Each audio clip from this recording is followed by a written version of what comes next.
Happy New Year, everybody. I know it's like already past the middle of January, but I'm really happy to be here. I had a great holiday. Um, had the opportunity to spend some time with the 20 to 70 millimeter f4 G series lens. I've got it here in the studio today, answering questions. I did several photo shoots with it. Um, had about maybe 2 weeks with the lens. I did approximately 5 different photo shoots. I walked around, I shot family videos. I used it in a way, not just as I would as a professional photographer, but I also used it as like, let's say if I'm getting into photography, I want to, or getting into video, and I want to have a really good lens that I could just take with me, document family life, document parties, document just going to the park with my son, with my family. Like, that's what I was curious to see. Like, would this lens be a good option as like an everyday, just, just like a kit lens would be, right? We buy cameras, we get a kit lens, and we take that gear with us wherever it is that we go, and that documents our life. Some of us cannot afford to go out and buy like the whole assortment of lenses that are out there. So we're trying to be really strategic in finding one lens that does like 80-90% of what we might run into. And so for the longest time, for many people, it depending on your budget, maybe that might have been something like the 24 to 105 f4, right? This is a fantastic walk around lens. Prior to this lens coming out, I would say for me, this was one of the lenses that I would reach for, mainly because it was small, relatively speaking. It gives you a really decent focal length, but it started at 24. And I think that for a lot of people, 24 millimeters, it's fine. Like, it's fine. Okay. But when you want to vlog and you're trying to do any type of arm's distance type of video, maybe 24 is not a good option. Maybe 20 would be better. 16 to 35 probably is a little bit too wide. Like 16 is too wide. But 20 is a nice sweet spot, right? And I have the 20 millimeter f1.8. I have used it on occasion. I use it. I mean, I've got it here at my studio. I use it relatively often. So I know that 20 millimeter focal length is pretty useful for shooting video.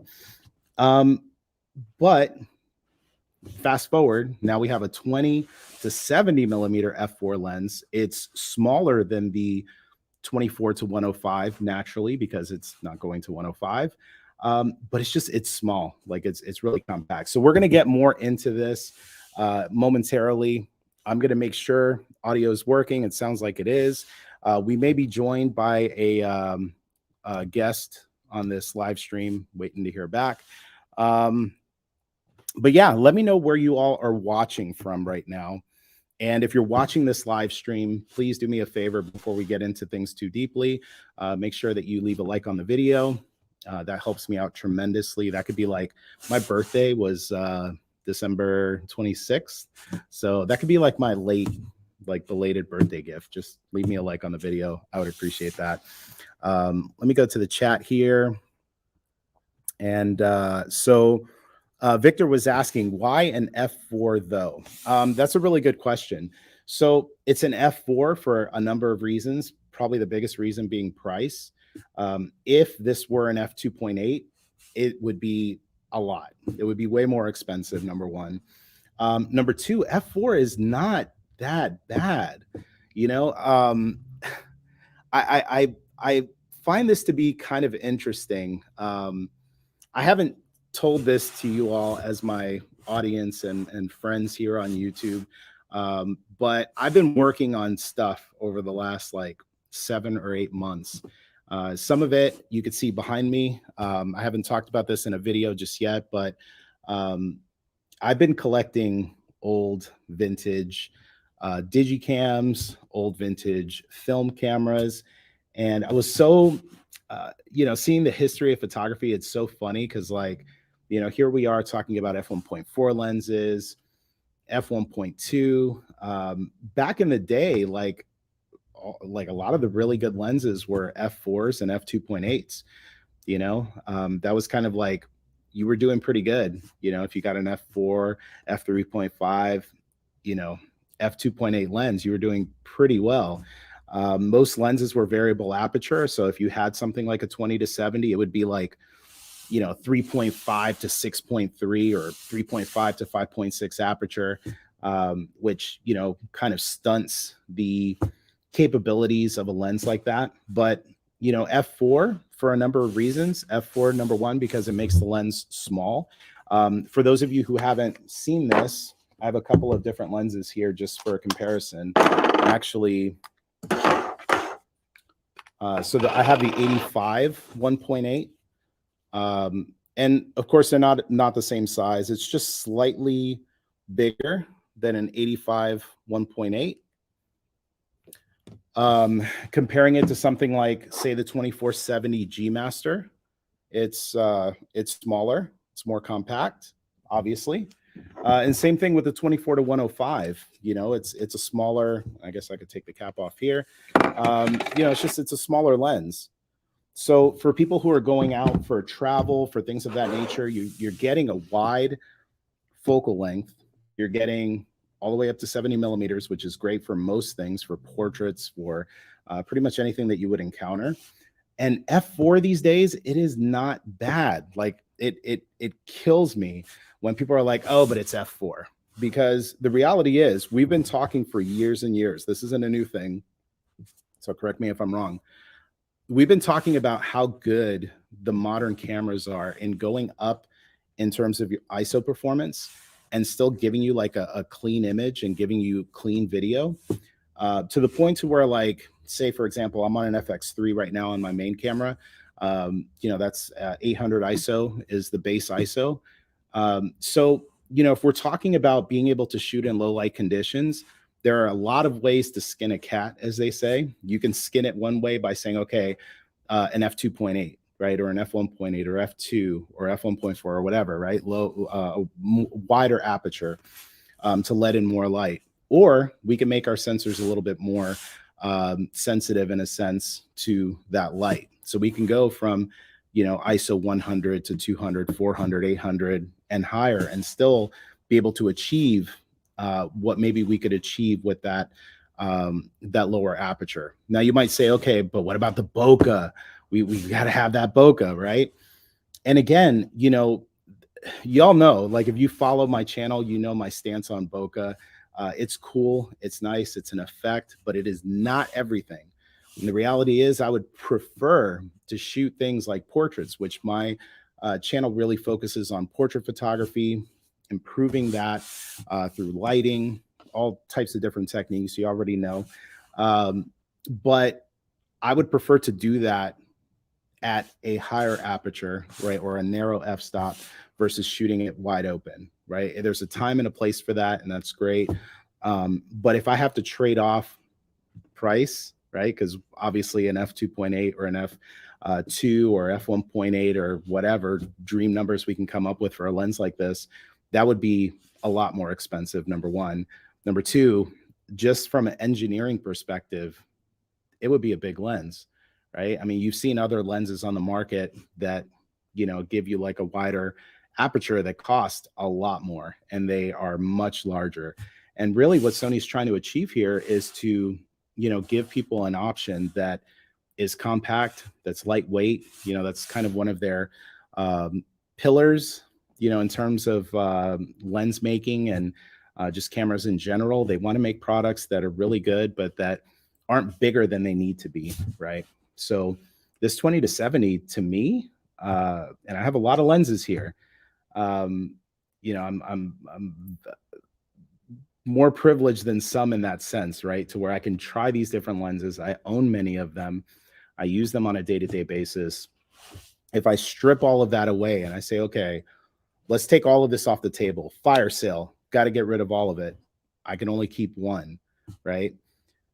Obviously that's going to vary just depending on, what the situation is. But I could see someone saying like, hey, this would be a fantastic lens.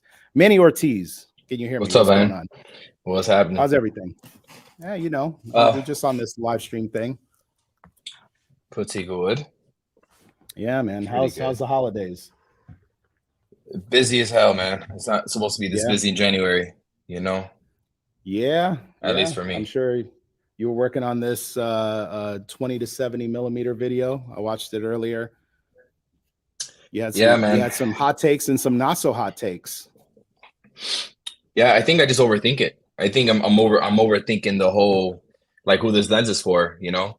Like, Yeah. so when I see a new shiny piece of gear, right? Like, so I see a new shiny piece of gear, and of course I'm just thinking about it like, okay, what is the rival of this lens? And I start looking at the competition, and I'm like, why does Sony make this? But then I think, okay, every brand has like a 24 to 70 f4, a general cheaper zoom than the 2.8. So I'm like, okay, well, if anything, they did that, but they took it a step further and they made it, wider. So again, it's me overthinking it, trying to like put the puzzle together in my head, like where does this fit? But in reality, it's like they just improved upon a lens that they needed updating anyways, which is the old 24-70. You know what I'm saying? Yeah. But they Yeah. upgraded it in the opposite direction this time. So, yeah. Yeah, yeah. I mean, I agree. It's kind of funny, and maybe you would agree with this, maybe not, but like, after doing this for so long, you get to the point to where you're like slightly, I don't want to say jaded, but like you get to play with so many different lenses, like everything that ever comes out, you get to use it. You get just really used to shooting with different things, and it's hard to get excited anymore. You know what I mean? It's just like, oh, okay, it's just another lens, it's another number on a barrel, but I don't know about you, but like I've had to like scale back. I have to put myself back in like Miguel of like 2002, right? Miguel 2002 was spending a ton of money on his car. He wanted a camera because he wanted to go to car shows and photograph cars and stuff like that. But you know, to spend a ton of money on a camera and a lens was probably out of the question, and it was out of the question because I wanted to spend money on rims and body kits and spoilers and all that stuff.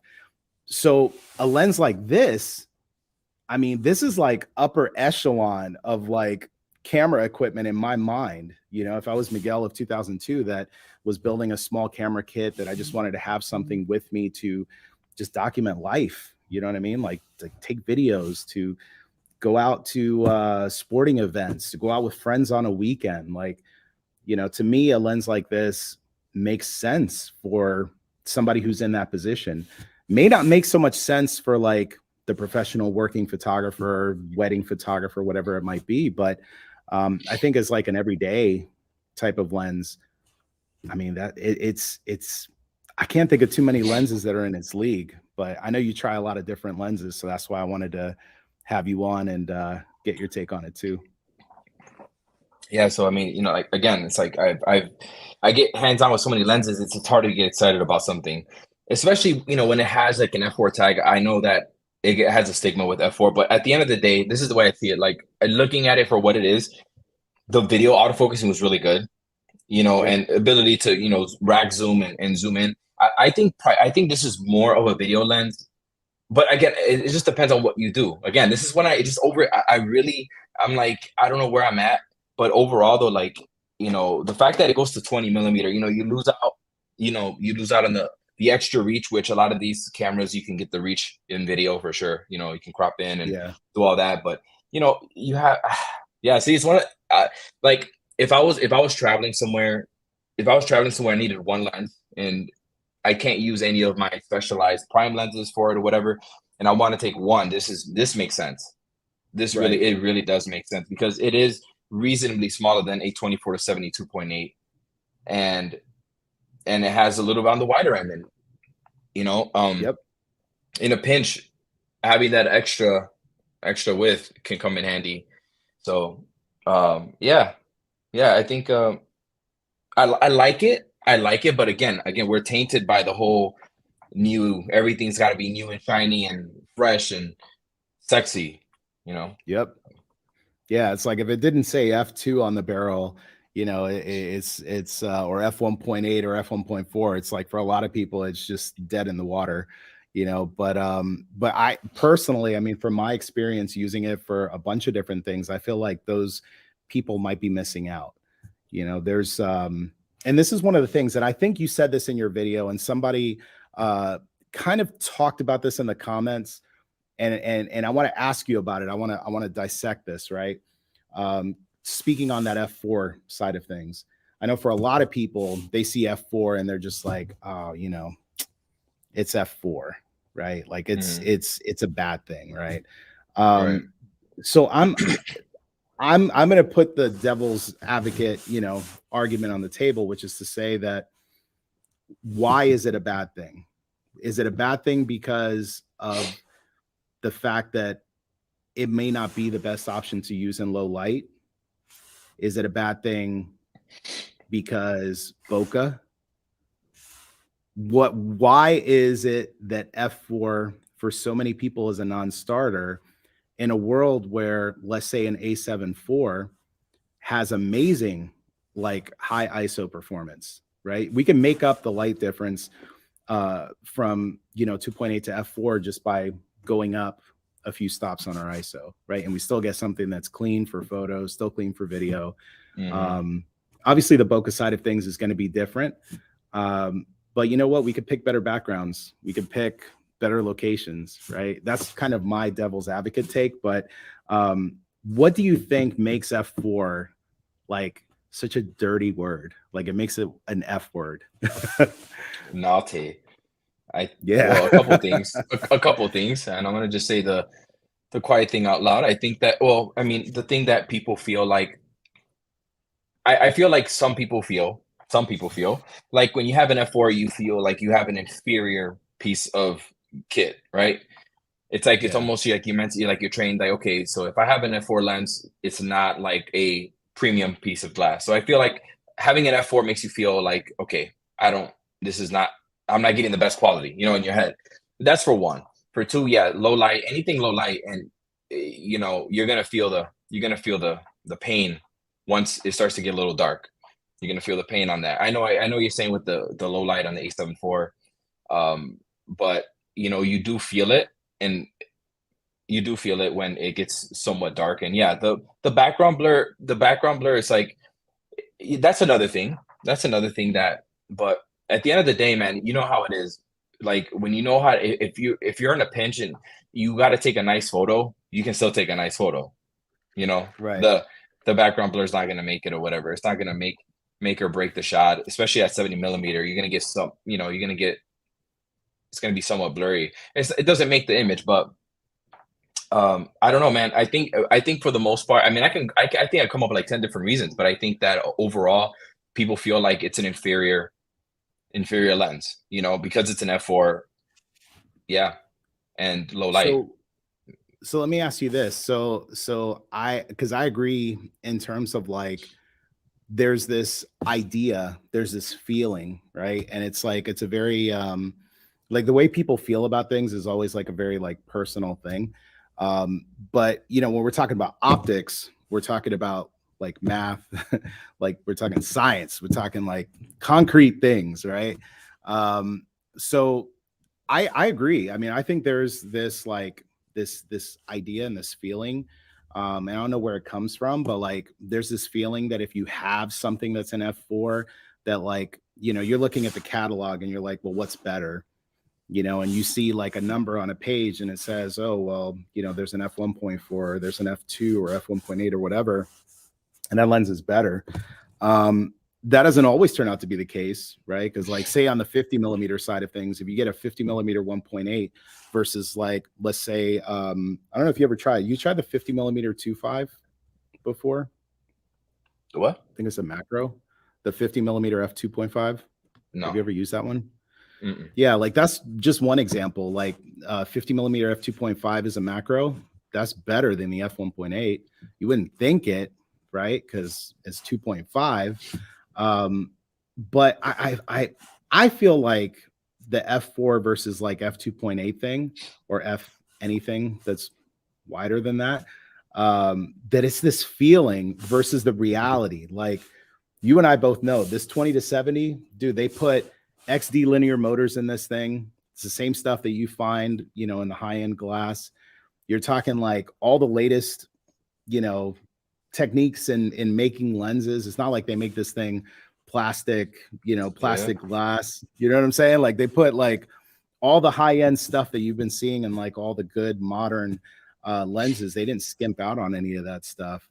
So it's just funny. I think it's like there's this sentiment that, oh, because it's f4 and it's just like this tunnel that people look through, but they're not looking at it from like the wider perspective of like, dude, this thing has like the most modern optics. The motors on this thing are crazy. I don't know what camera bodies if you used it with your A1, but I used it with the R5. I used it with the R4. And just like you're saying, dude, the autofocus for me was like it did better than what I could do. So you got it on the A1? No, on the R5. R5, yeah. Did you try it on the A1?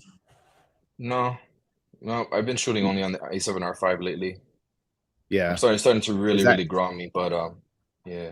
You said the R4 wasn't your camera back in the day, so are you saying the R5 now is potentially your daily driver?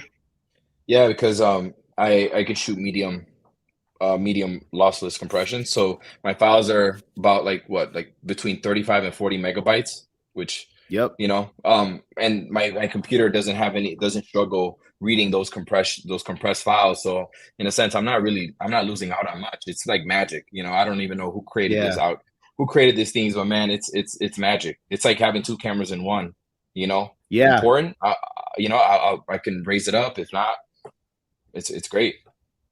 What are you using for your computer now? Have you gone to the like updated Macs?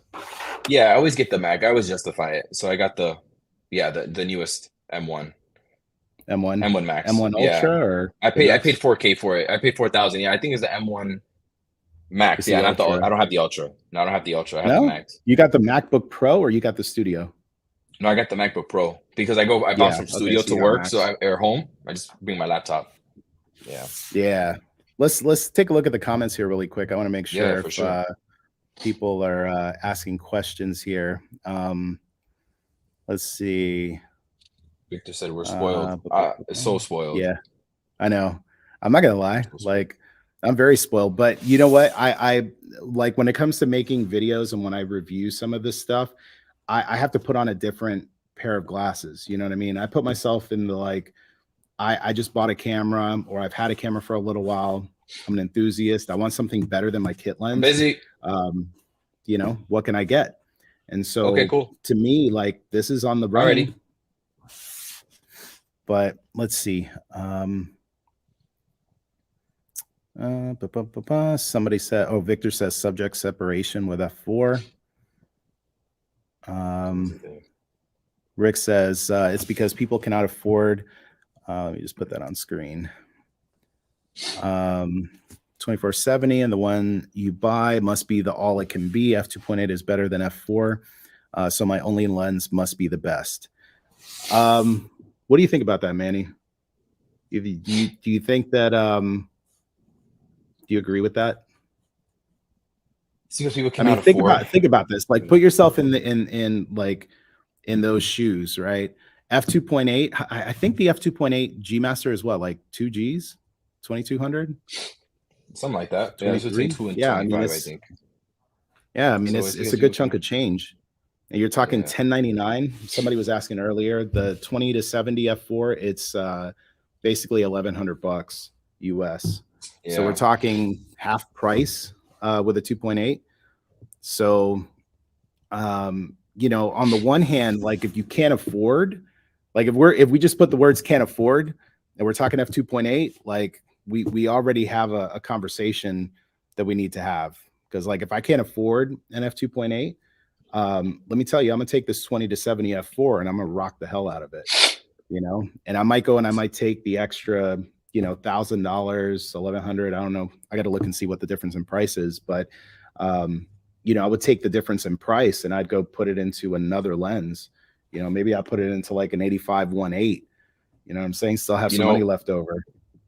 So I got to run in about a minute. Yeah. But see, so this is the thing, right? Like with all the third-party options that are available right now, it's almost like, okay, so you don't only have to choose between the F4 and the F2.8 G Master, you know, because if you don't absolutely need the wide, which everyone knows their style of shooting, it's like, man, well, okay, I'll get a 24-70 2.8 there's like how many? There's like 3 or 4 of them that hover around the Yeah, $1,000 price probably range. even It's like more than that. you could, yeah, I know. There's everybody makes a 2470 for Sony, so it's like Yeah, 2.8. I'm So waiting like for you can yours. I'm get, waiting for the Manny Ortiz you know what, 2470 with the loaded presets. Viltrox collaboration. Yeah, there you go. You know, have the lens with like the beard. You know what I'm saying? Like beard etched Yeah, on the man. side, like silver with the black beard. Dude, I'll buy Yeah, that. I'll use it. I'm gonna put in the patent right after I get out here. Yeah. Yeah, Manny Ortiz But Worldwide LLC. Just slap the patent on yeah, that. I'll buy it. it's I'll a be your 20 to first buyer. 70 F2. Okay. F2. That's it. That's That's it. coming soon. Yeah, that's what Yeah, I'm no. saying. Yeah. That's awesome. Yeah, Well, man. listen, thanks for hopping on. I know you got to jump on Yeah, this dude. For other sure. podcast. You in demand.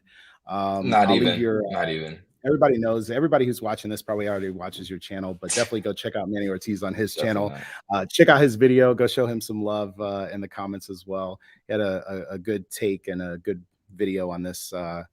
Man. Am I going to see you this weekend? I'll see you in a couple. Yeah, I'll see you at what, like 4 days, 4 or 5 days? Yeah, 4 days. I'll be out there. All right, Yeah, man. I'm gonna be there too. Yeah, I'll see you then. It's gonna be good times. I'll see you. Stay safe until then. All right, man. Yep. Take care, everybody. Right, see you later. Rick, Victor, Steven, Daniel. All right. Holla. Yeah. All right, cool. All right. So let me hide this here. But yeah, so just kind of going back to this conversation, like I get it, you know, you save up money. But to me, to say like, okay, I'm gonna save up money for an f2.8. Listen, we could buy something that's an f4 and we can do business with an f4, right? You could do everything that you would want to do in terms of like, you know, taking portraits, shooting products, shooting cars, architecture, whatever it is that it might be. You could shoot it with an f4 and you'd be perfectly fine. And any difference, like say even for weddings, if I was in a pinch and I had to shoot a wedding with an f4 lens with a modern Sony camera, I would just jack up the ISO, let it ride. And I'd be willing to bet you I would not have anyone that would come to me and say, oh man, you know, these don't look good. It looks like you shot it with an inferior product or whatever the case might be. Like, it's going to be fine. Right. So don't feel like you have to go out there and this idea of like, you know, it has to be the best. Why? I mean, you know, and this is the other thing too, right? This is another thing that I want to bring to you all. When it comes to lighting, do we do the same thing? When it comes to our camera bags, do we do the same thing? When it comes to our straps, when it comes to our microphones, you know, so just kind of keep that in mind, right? Like, I'm not making a defense for it one way or the other, because again, like I use everything. I mean, I have everything here. You know, I have a business. I expense these things. I like shooting with these things, not just for bringing YouTube content to you, but also just for the fun of it, for being able to do photo shoots with this gear and you know, just get used to it. So anyway, let's go back to the chat. That was a good one, Rick. Good to see you out there. Yeah, Victor was saying we are all spoiled. We are. Let's see. Would you say it's a cheaper lens for the everyday mom and dad that want one for travel? That would be the assumed target customer or consumer. I wouldn't say that it's for the everyday mom, because I mean, to me, let's be honest, like if you're getting into photography and you're getting into something like an A7 series or an Alpha 7 series, I don't know that you would be classified as like an everyday mom or dad. Like in that case, you'd be getting an Xperia, you get an iPhone, you get a Samsung, you know, you use your phone for it. That's like the everyday, you know, camera of choice for people. We're talking enthusiasts, right? We're talking hobbyists. You know, back in the day, like I'm thinking like my dad, right? He would have a film camera. It would probably stay in the closet for like, you know, 360 days a year. The other 5 days of the year, which would be the holidays, he would take it out, load a roll of film, go out for the day, photograph Christmas, photograph Thanksgiving, photograph Easter, maybe take pictures on New Year. If we go out for a family vacation once or twice in a year, camera comes out, we use it, goes back in the closet. Like I'm thinking those people that are not everyday people, they're like, I don't want to say a step above because that doesn't sound right, but it's just like it's a different category of user, right? So I think for those people who are saying like, okay, I want something better than my phone. That's step one. Step two, I want something better than my kit lens. And I have a little bit of money to spend, right? Because $1,100 is a good chunk of change, right? So they have the money to spend and they want to get something that gives you all the modern benefits, right? Fast and accurate autofocus, silent autofocus in the sense of like if you're shooting vlogs or you're shooting video, you don't want your autofocus making all kinds of sound and messing up your video. 20 to 70 f4 does that. If you're shooting photos, right? You're going out, you go to the theme parks, they have these giant rides, they have these giant amusement, giant buildings. You know what? 20 millimeter would be pretty sweet. 16 to 35 would be sweeter, but then you run into a situation where 35 is like the longest that you can go, right? So if you're that person who wants to buy a lens, do you want to stop at the 35 millimeter or wouldn't it be cool if you can go a little bit beyond that? And I think that's where, you know, like 24 to 105 made sense as like an everyday walk around lens, right? This makes sense as like, if you're going to go out, shoot for the day, like this makes sense because you could do wide-ish, right? 24 millimeter isn't bad. You can zoom in a little bit.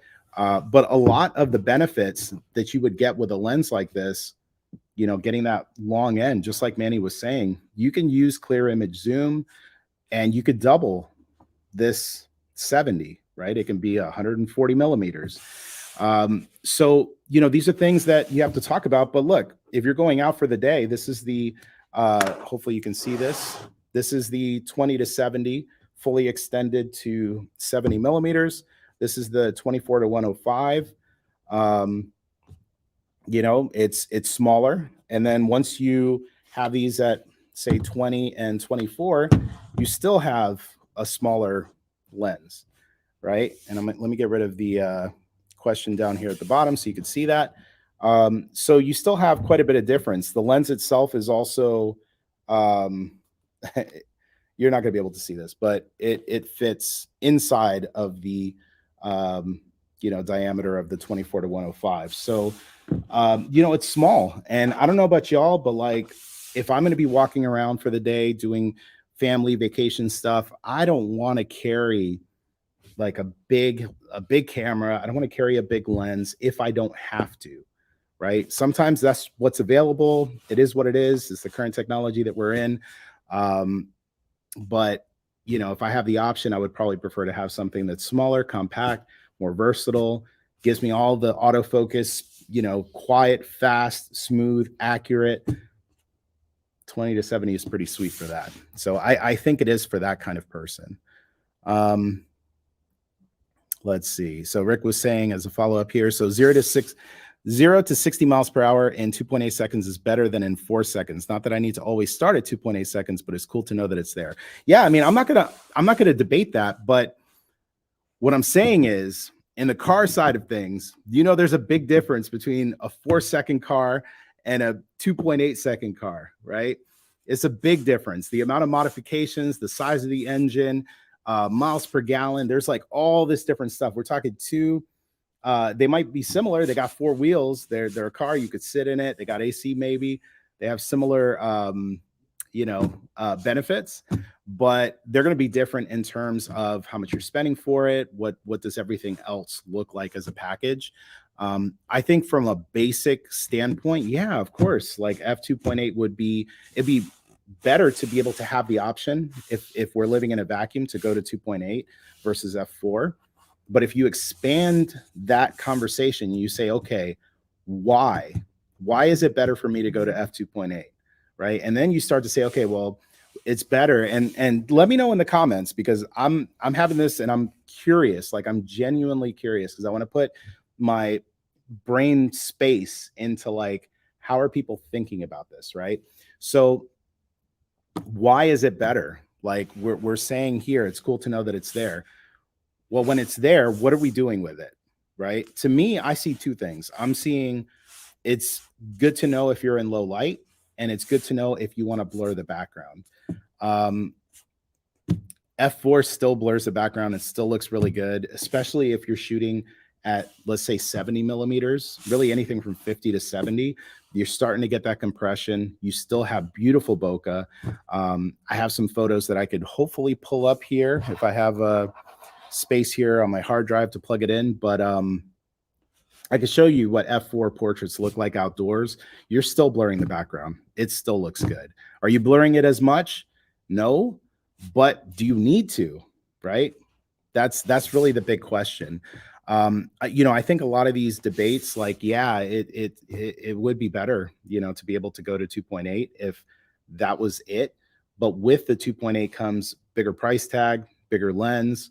Obviously, you get refined optics, you get a bunch of other things. But one of the really cool things that I will say too is that at that price point, right? People were asking earlier, if you missed it, it's $1,100. They added like everything that I would have wanted to see to the actual physical barrel of this lens. You have two focus hold buttons, right? So if you're holding this lens landscape or you're holding it portrait, there is a focus hold button.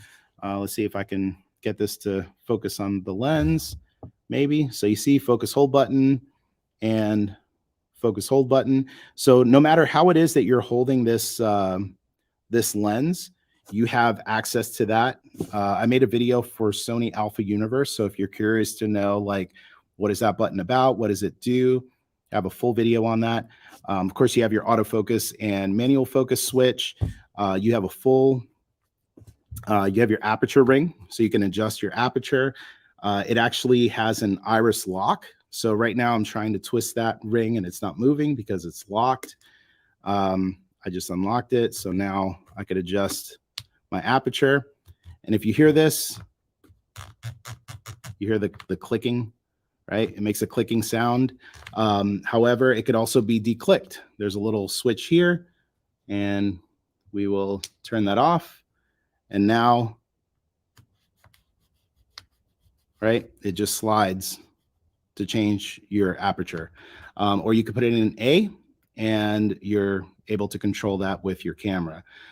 So a lot of these things, like if you look at the original 24-70, the SEL 24-70Z, like the first 24-70 that came out, it's simple. Like there's nothing on the barrel. You can't adjust things. So it's really cool to see that with these G series lenses, you have the aperture control. You've got the additional focus hold button on the barrel. They didn't skimp on these things. If you look at for example, the better, right? We want to say better with air quotes. The 24-70 f2.8 G Master that'll focus. This is version 2 of the lens. Guess what?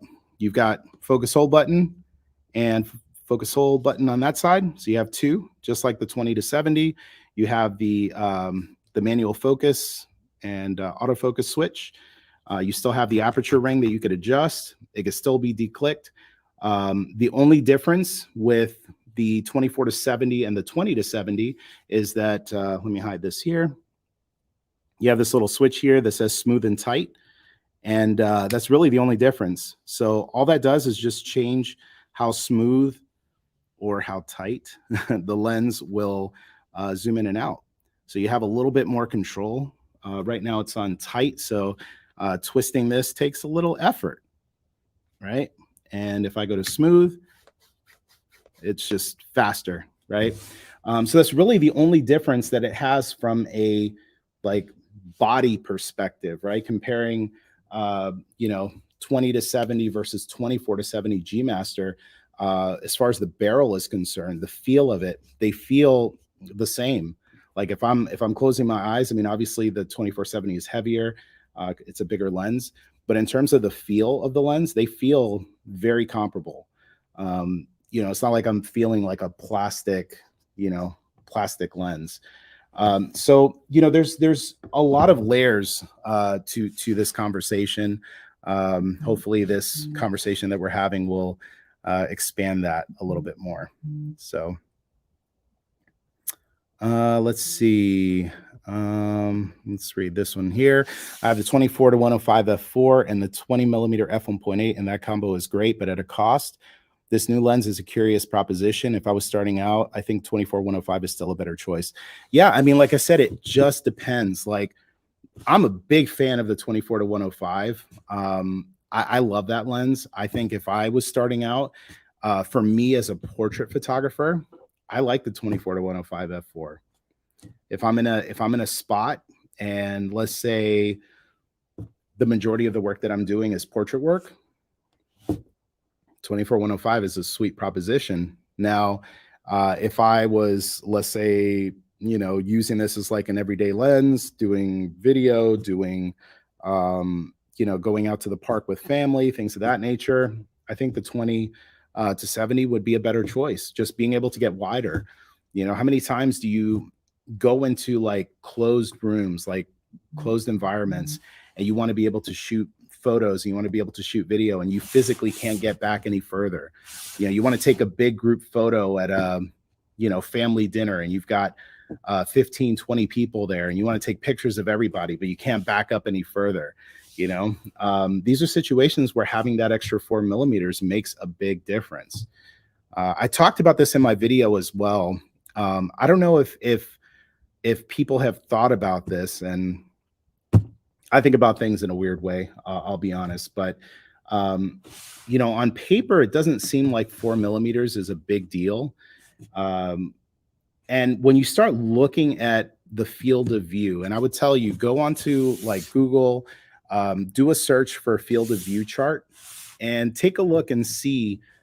You'll see that from 20 to 24 millimeters, it's a 10-degree difference in the field of view, right? So 10 degrees of difference. If you want to see 10 degrees field of difference on, say, the telephoto end, do you think it would be 4 millimeters more, right? Are we talking like a 70 to a 74 millimeter to achieve 10 degrees field of view? Do you think maybe the 70 would have to be 80 millimeters? Do you think it would have to be 90? Right? We would actually have to go to 100 millimeters to get a 10-degree field of view difference. So on the wide angle side of a lens, to get 4 millimeters, it's a lot, right? Like it is a lot. So these are just things to think about, right? Talking about a 28 to 75, I think somebody was talking about that earlier. You're talking almost a 20-degree field of view difference. So, again, saying 8 millimeters difference versus 20 degrees diagonal, right? Your field of view difference, 20 degrees is a lot. That could make the difference between you getting your subject in a building or a statue or a wall or whatever, right? This big YouTube studio wall that I have behind me, getting all of that in the frame, or potentially cutting into that a little bit. So again, just stuff to think about. I love to play devil's advocate on this channel. So let's see, going through the rest of the comments and questions here. Victor was saying he started with Hasselblad film cameras, large, bulky, slow. Yeah, that's most film cameras. I've been having some fun lately. I've been buying a lot of I want to say investing, but at this point it's not really investing. I'm just having a lot of fun doing this, buying a lot of vintage cameras. And so I picked up a lot of film cameras. I picked up a lot of like digicams and things of that nature. And I mean, geez, when you look at like what high end was even like 10 years ago versus what we have today, like it's insane. Like the things that we're saying right now, honestly, are like, we live in a good time is all I can say. We live in really good times. Let's see. Rick says he likes Manny because he demos everything he says. You got to, let's see. I walk around. Yeah. So Victor was saying he walks around with his 2450 and 85 G Masters. Are you crazy? No, you're not crazy, but you are blessed. Because let me tell you, that's a pretty penny right there. You're rocking like what, 4 or 5 Gs in glass. So you're doing okay, you know. Yeah, that's a beautiful thing.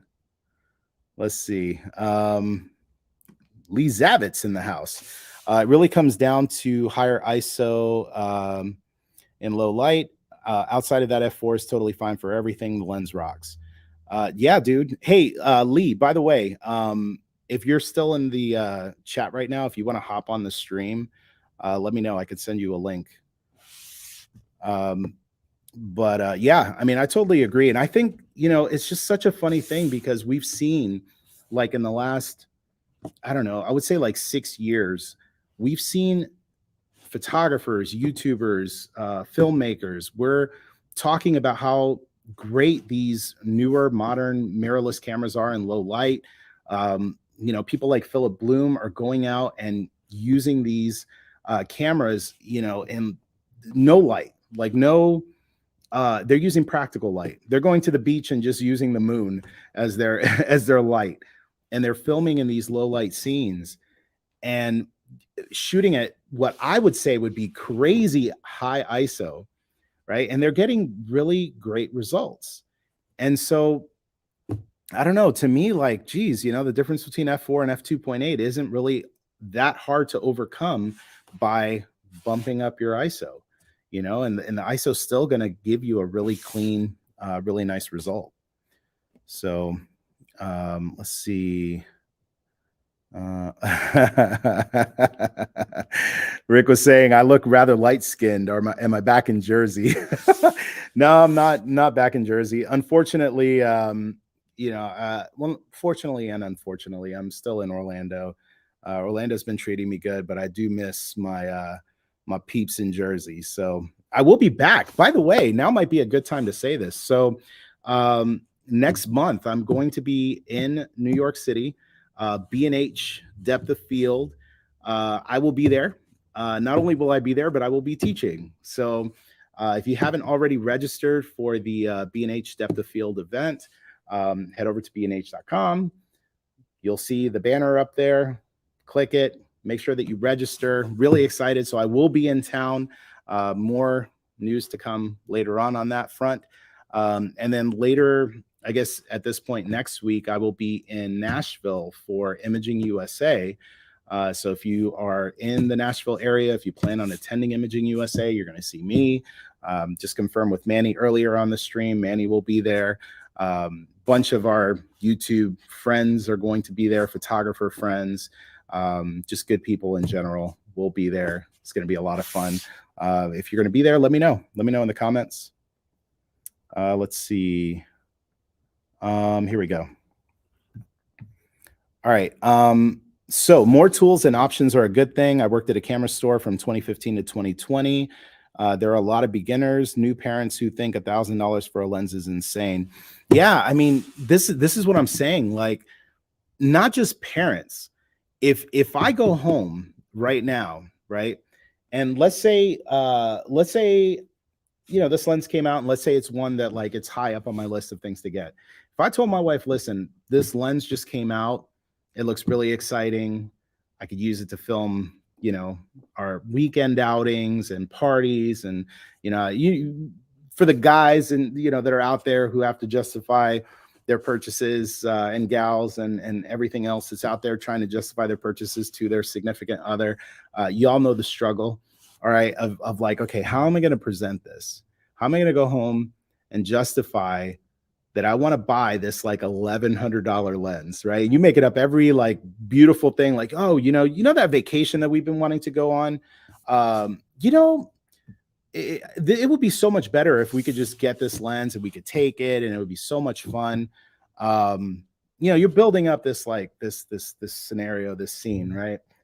Man, $1,100, it's a lot of money to anyone, to your spouse, to your, you know, if you're a kid and you're going to school, if you're you know, going to college, and you know, you want to be able to afford eating while you're going to college, right? And then someone says, hey, you know, it's only $1,100. It's a lot of money, right?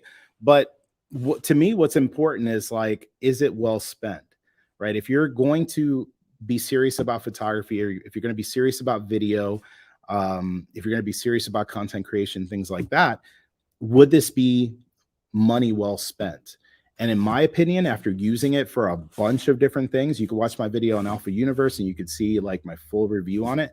But using it for all of the different things that I think most people would use it for on a day-to-day basis, it's $1,100 well spent. Could you spend it better going to the, more than double the price for a 24-70 G Master? It depends. I mean, it really depends. I don't think that the average everyday consumer is going to milk the benefits of this lens. A professional will. Professional wedding photographer, event photographer, absolutely. They'll get a 24-70 and just go with it, right? But this lens, to me, in my opinion, my personal Miguel Quiles opinion, I don't think it's made for those people, right? This lens, while I love it and I would use this as an everyday walk around lens, as a professional, as the Miguel Quiles, the professional, portrait photographer and content creator, I don't think it's made for me on the still side of things, right? I love my 24-70 G Master. But if I'm going out and let's say I am as I am today, where I'm making money with photography, I'm making money with video, like I have a business, right, that can support buying things. I look at a lens like this and I say, okay, do I want to go and take the lens that I use for my professional work this weekend when we go out for my kid's birthday party? I don't know about that, because if I have a photo shoot that following week and I know there's going to be a bunch of kids running around, I don't know that I would want to do that. God forbid I kid looks at the photo on the back of my camera and drops my camera with the lens on it, I would probably cry. And I don't cry that often, but I'd tear up for that. This lens falls down $1,100 as a business owner, as a working pro. I would probably still cry, because I don't care if the lens was $5, I would still cry. Like, that sucks, Matter of fact, I was moving this bookshelf, and one of my, I got one of these digicams for like $5 from a thrift store, but it works. And it fell off my shelf and it hit the ground. I legit almost had a panic attack.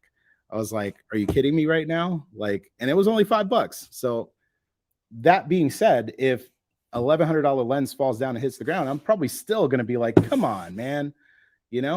So I would prefer, though, to have dropped an $1,100 lens versus a $2,000+ lens, right? So all things considered. So Aaron was also saying, as a follow-up here, not everyone wants a big, heavy $2,000+ lens to photograph their kids on vacations. That's my point. Not everybody wants that. Not everybody needs it. Not everybody can afford it. Not everybody can afford the $1,100 lens. But if you're in that situation, you're that person, that buyer, where you just want to buy one, right? You're like my dad used to be, where you have that camera and you just pull it out for select video recording for family events and things like that. You break it out on the weekend. You're that weekend warrior photographer. And you're really only going to buy one lens until the bug really bites you, and then you start really getting into photography. You know what? That 20-70 is a sweet option. It is a sweet option for that person. Like, if my dad was around and and he was looking for something like this for that type of scenario, that would be a sweet lens. I agree with you. A lot of people would be extremely happy with this lens paired with an 85-1.8 for portraits on a used A7 III or maybe A7C. That's a great affordable little kit. I agree 1,000%. Get an A7 III. To me, between the A7 III and the A7C, I personally would prefer an A7 III. The A7C is compact, but there are some things on it that I would still prefer to have the features of the A7, specifically the shutter speeds. But yeah, I agree. I mean, that difference in price between a f4 and an f2.8 could be a lens. It could be a vacation. I mean, we're talking, $1,000 some odd dollars. Like, that could be the difference between you renting a car when you go on your vacation. It could be an extra, week of hotel stay. You know, there's just so many things that you could spend that extra money on that could be a lot more fun. And you notice how I'm talking about this lens in the context of like an everyday type of walk around lens. I'm not saying like this would be, you know, something that you would use for weddings, which you could, but I wouldn't really put it for that, right? This lens really is in that category of the everyday going out to shoot soccer games, basketball games, volleyball games, somebody who just likes photography. You know, when I started with photography, I just love to go out and take pictures. I would go out to parks, you know, in right around Orlando, Florida, because this is where I started, you know, and I would go to parks and I would take photos of leaves, of birds, of architecture. You know, if I would be in places with like a lot of people, I would take, you know, street photos, street portraits, usually very casual, right? But for that type of person, this lens would be, this lens would be like a dream lens for that type of person, because the lenses that they would be using more than likely is going to be a kit lens, right? They're going to be using whatever this 18 to 55 or whatever that kit range focal length would be. That's what they would be using, you know? And yes, Mr. Camera Junkie, please, thank you. You are the man. Thank you for the reminder. Make sure if you guys are watching this live stream, guys and gals, please leave a like on the live stream if you're watching this. It really, really helps me out. Miguel, you just gave me a crazy excuse to tell my wife I'm buying the 400 GM. Let me know how that works out for you. I tried and it did not work, unfortunately. So yeah, good. Definitely your results might vary. For me, I'd much rather have a 20 to 70 over the 20 to 105. I like it wide. Yeah. You know, if I go back again, I have to put myself in a different set of shoes, because I'm not, I'm not the target of this lens right today. But when I started 20 years ago, when I was going to car shows, that lens would have been awesome. Like being able to go to a car show, for example, and with a 20 millimeter lens, get a really nice wide shot of a car. And, you know, usually these cars are parked relatively close. And I wanted to talk to Manny about this. Totally forgot. But if you go to car shows, you know, cars are parked relatively close to each other. And, you know, when you photograph a car, you don't want to photograph the car that's next to it. You know, you usually want to photograph just the one car.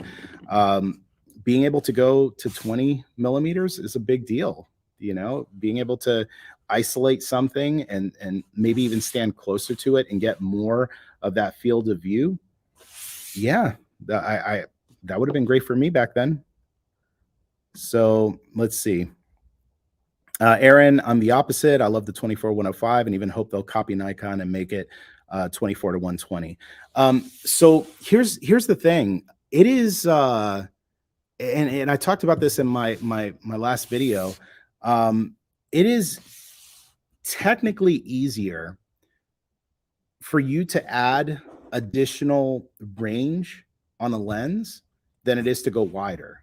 I don't know if you all realize that, but that's what I was talking about with the field of view differences.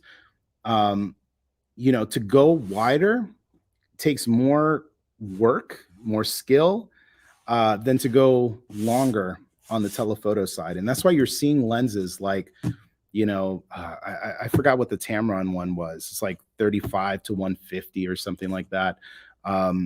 You know, you see it all the time. You see that their third parties are adding the additional range on the telephoto end, and then the lenses are still relatively affordable.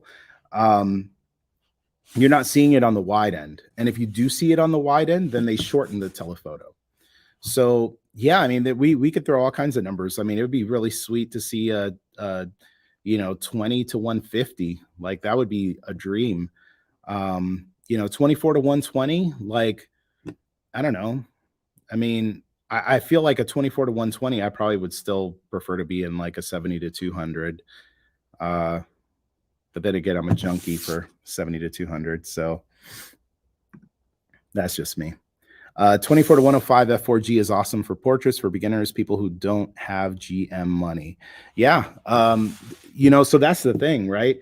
24 to 105 for the longest time has been that like walk around option for people that don't have the funds to go to a 24 to 70 2.8 G Master. You get the 24 to 105, you're doing okay. Like you're doing just fine. But now you have another option, right? And there's always going to be like multiple camps. You're going to have people that would say, I prefer to have that telephoto. Maybe if they're, you know, photographing animals, birds, things of that nature, being able to go from, you know, 70 to 105 is significant, right? For the everyday walk around type situation, though, being able to go from 24 to 20, that's helpful. That's very helpful, you know, especially with the minimum focus distance being what it is with this lens. I mean, there's a lot of scenarios where you're able to get photos, you can get them in focus, and you'd have a harder time doing it with some other lenses, especially if you're comparing it to the 24 to 70 f4, right? The people who were looking at that lens, again, it's just my opinion. The people that were looking to that lens, I feel like they're looking at this. Like this lens is beautiful. It's small. It's fast. If you shoot video, the autofocus is crazy.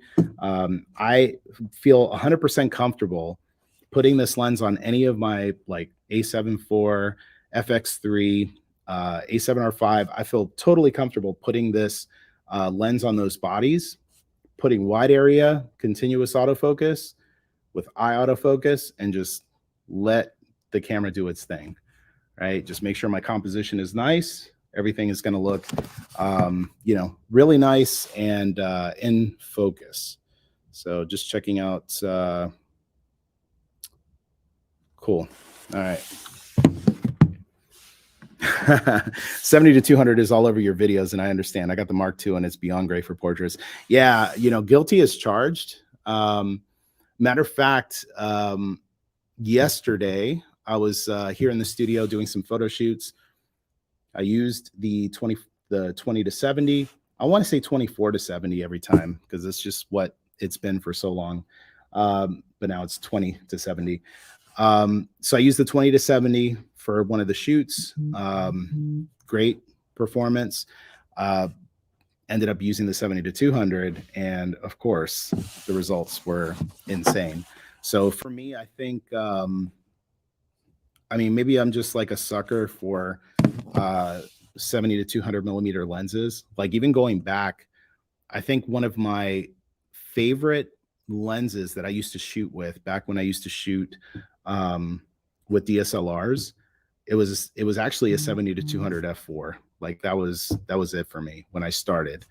And it wouldn't be until many years later before I got the f2.8, but the f4 did fine, especially for me as a studio guy. Like shooting, I don't shoot f4 in the studio that often. I'm usually f8, f11, f16. So as long as I can get to that, I'm good. But yeah, I did a shoot yesterday. Long story short, I did it with the 70 to 200, and it was nice. Is there any pricing information on 20 to 70G? So 20 to 70 is in the US $1099, so $1,100 US. Not sure what it is in Canada and other parts of the world, but it is $1,100 here in the US.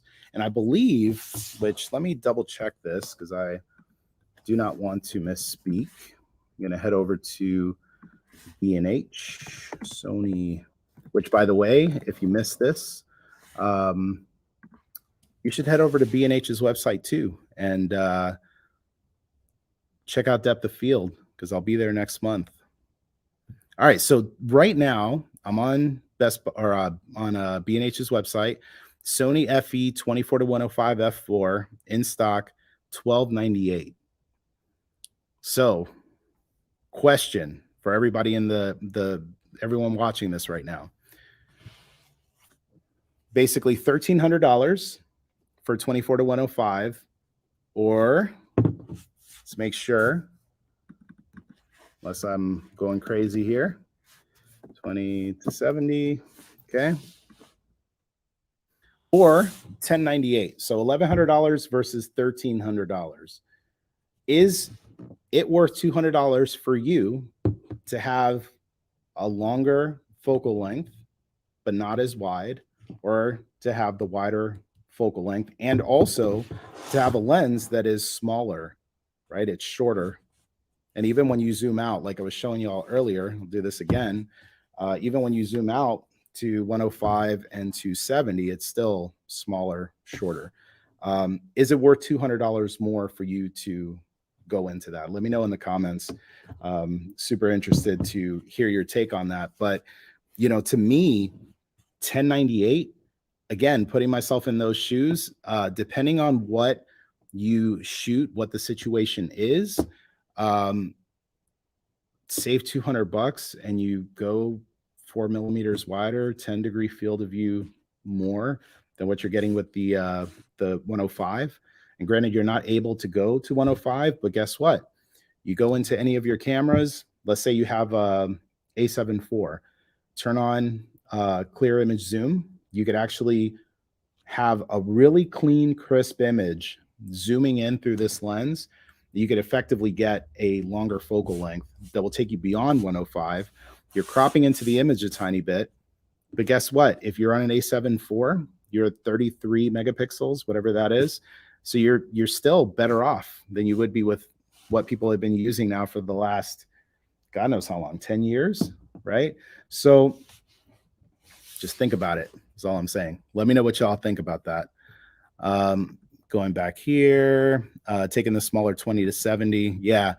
You know, and that's the thing, man. It's a proposition that I think is like, it's interesting. You know, it's just a very interesting proposition. By the way, let me, I haven't even done this. I took all this time to set this up, and I have yet to even go here yet. But here's my little top-down angle here, so that y'all can see it a little bit closer. So that's the lens. You can see the back end here. Again, this is dust and moisture resistant. Keep in mind that dust and moisture resistant does not mean that it is waterproof. Okay, so don't go, you know, diving into a swimming pool to take pictures of, you know, stuff underwater and then be like, oh man, I got water in my lens. Yes, you will. But it is dust and moisture resistant. So if you are going out when it's, you know, raining, whatever the case might be, you know, I think for the most part, you probably will be okay. Just don't let it sit there and get soaked in a hurricane for you know, for 10, 12 hours. Like, you probably would have a problem. But you probably have a problem with most lenses. Like, I wouldn't feel comfortable doing that ever. But as you can see, the optics are, you know, what they are. They're clean. One of the things too, 72 millimeters. So really common for filters, ND filters, things of that nature. I did hear, as part of the back end of what I was doing for the Alpha Universe stuff, that they are trying to basically bring out lenses that are relatively standard in terms of the filter thread. So like 67, 72, 77, 82. Those are usually like the more common. You're not going to see any of these weird ones where like you have to go out and either buy like an adapter or whatever the case might be. And so as you can see, it's pretty small. That's the size of my hand. Got a relatively normal, I guess, size hand. I don't know.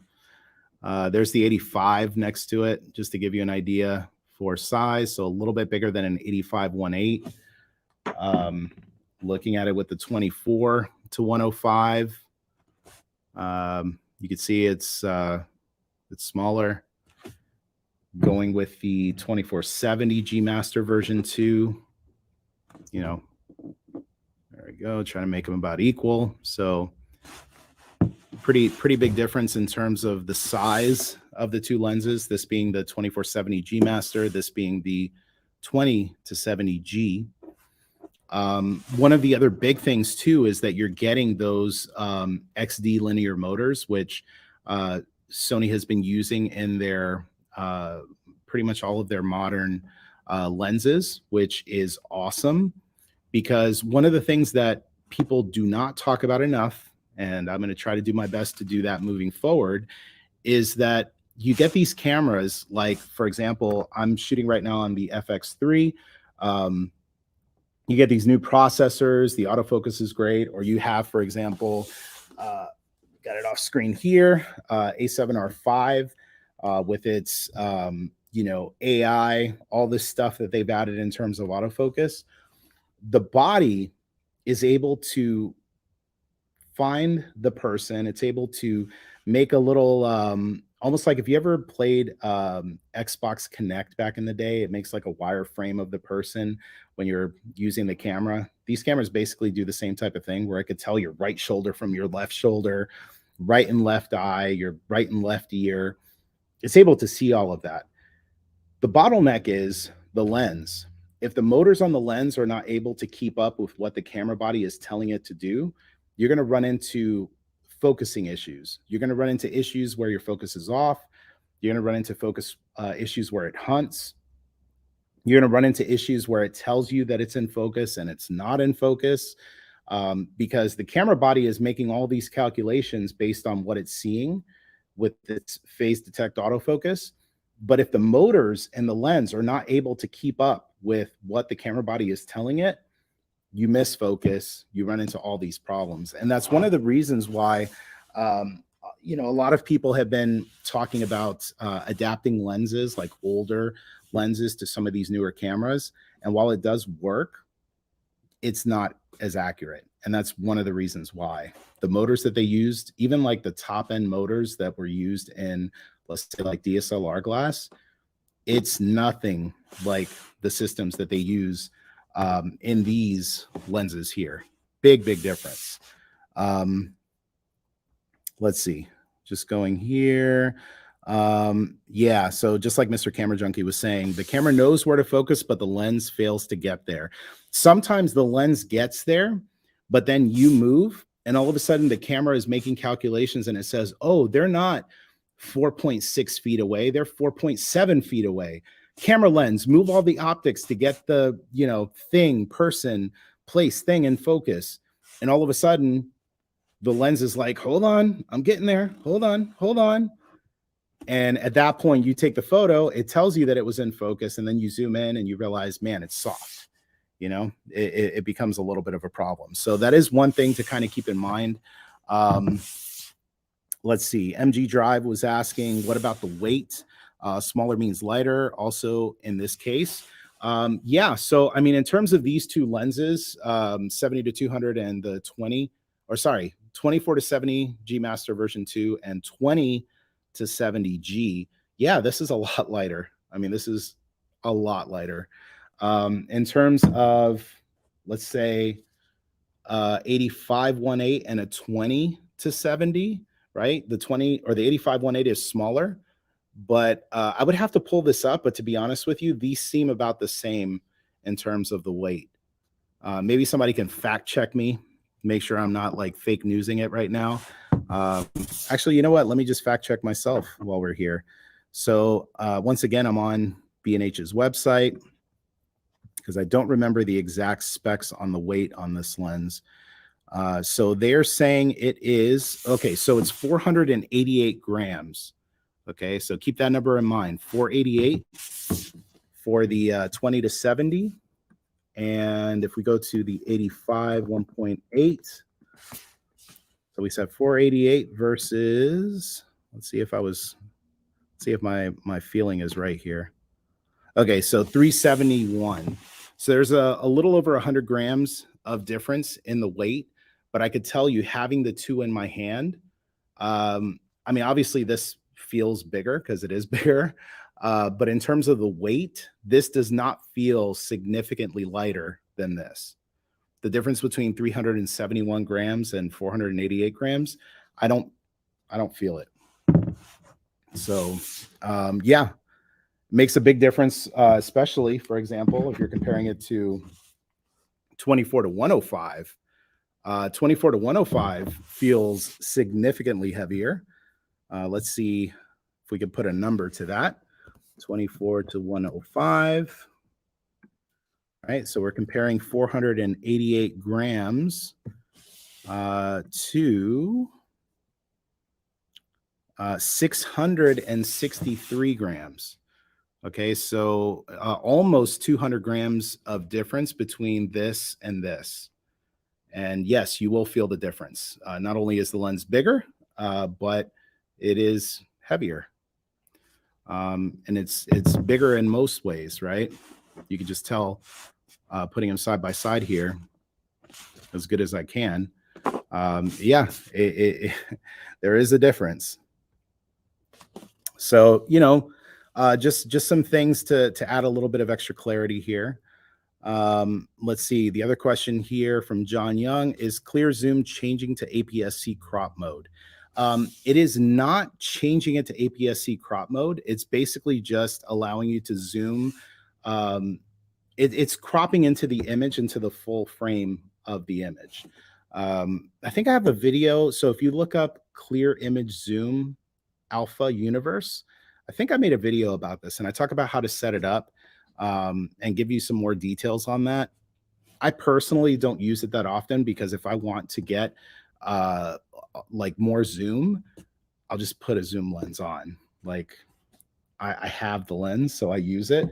But if I'm in a situation where I don't have that, then yeah, clear image zoom is going to be a great way to go.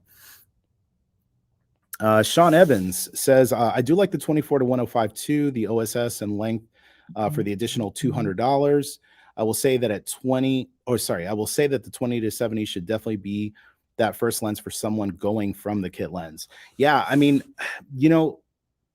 I think best case scenario, yes, this probably should be the lens that they should go from a kit lens if they can afford it, right? Obviously, if they can't afford it, we'd be looking at some different lenses.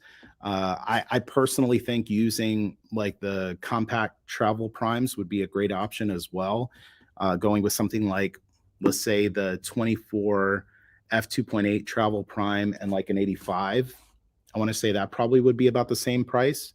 But then again, you're rocking two different lenses and they're both, 24 and an 85.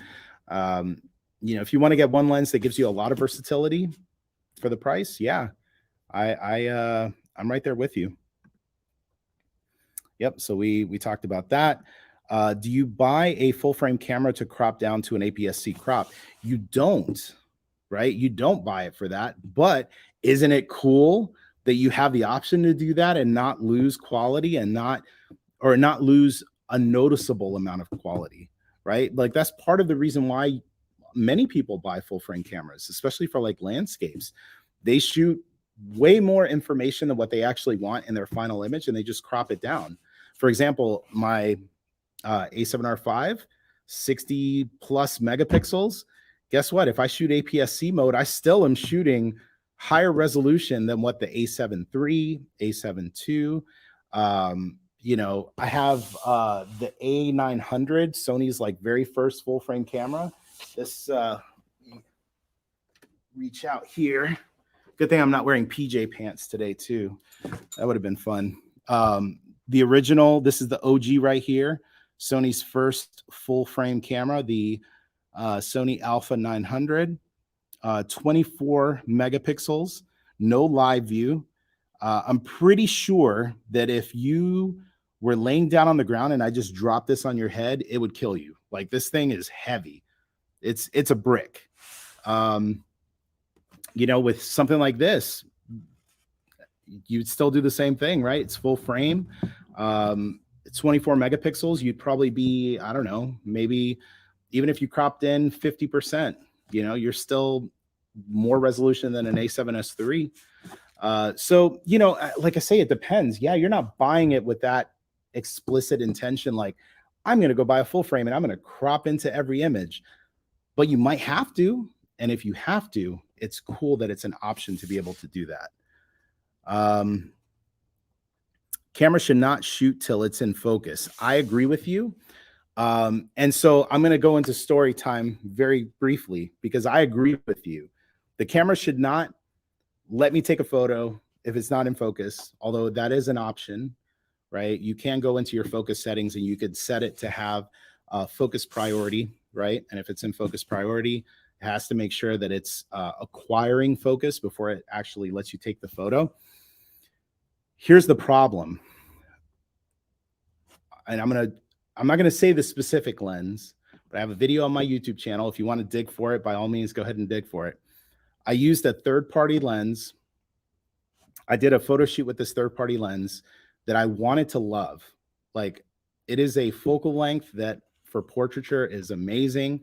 I was so excited. I went to my store. This wasn't something that the company sent me the lens or anything like that. I went with my own money, went to my local camera store when I was living somewhere else. I bought the lens, brought it home, did some tests.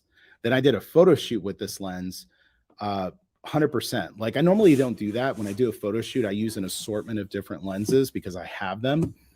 But because I love this focal length so much, I was like, I'm doing the entire photo shoot with this one lens. All right. So I didn't change the way that I shoot, right? Like, I don't feel like if you buy a third-party lens that you should change anything about the way that you would normally shoot things. So I shot with the same settings, everything the same like I would normally do. And back then, I mean, I had better than a 90% hit rate on my portraits. So that would be that if I took 100 photos, maybe the occasional photo would be like a little bit soft, a little bit out of focus. But the majority of the photos, they were all sharp. They were in focus. And naturally, when you're going through 100 photos, the hope is that those few photos that are not in focus, that it's not your favorite photo, right? You're hoping that it's maybe like a warm up, practice shot, whatever. So anyway, so I do this entire photo shoot. We shot outdoors, we shot in the studio, I shot wide open, I shot stop down, everything the way that I would normally shoot with a lens.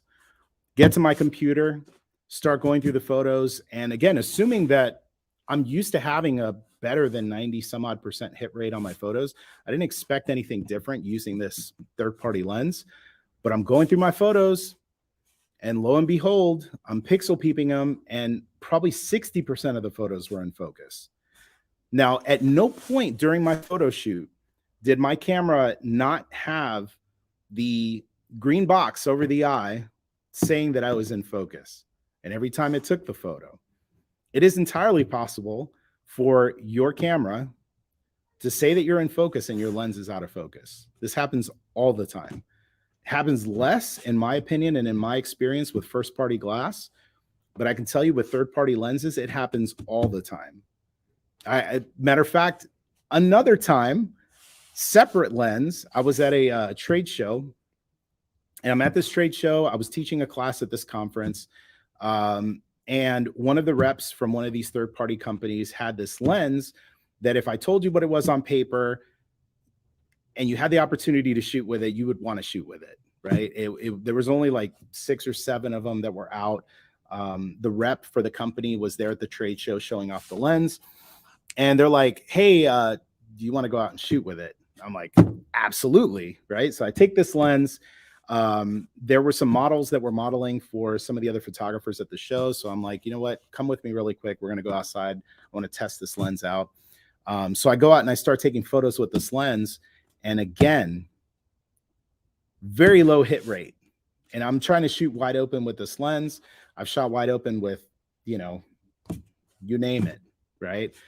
Shooting f1.4, f1.8, f1.2, no problem. Most of the time, we're good.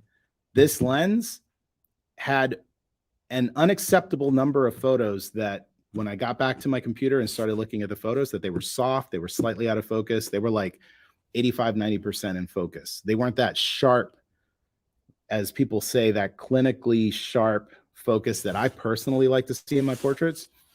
We were off, right? And if it's just a hair off, for me, it ruins the photo.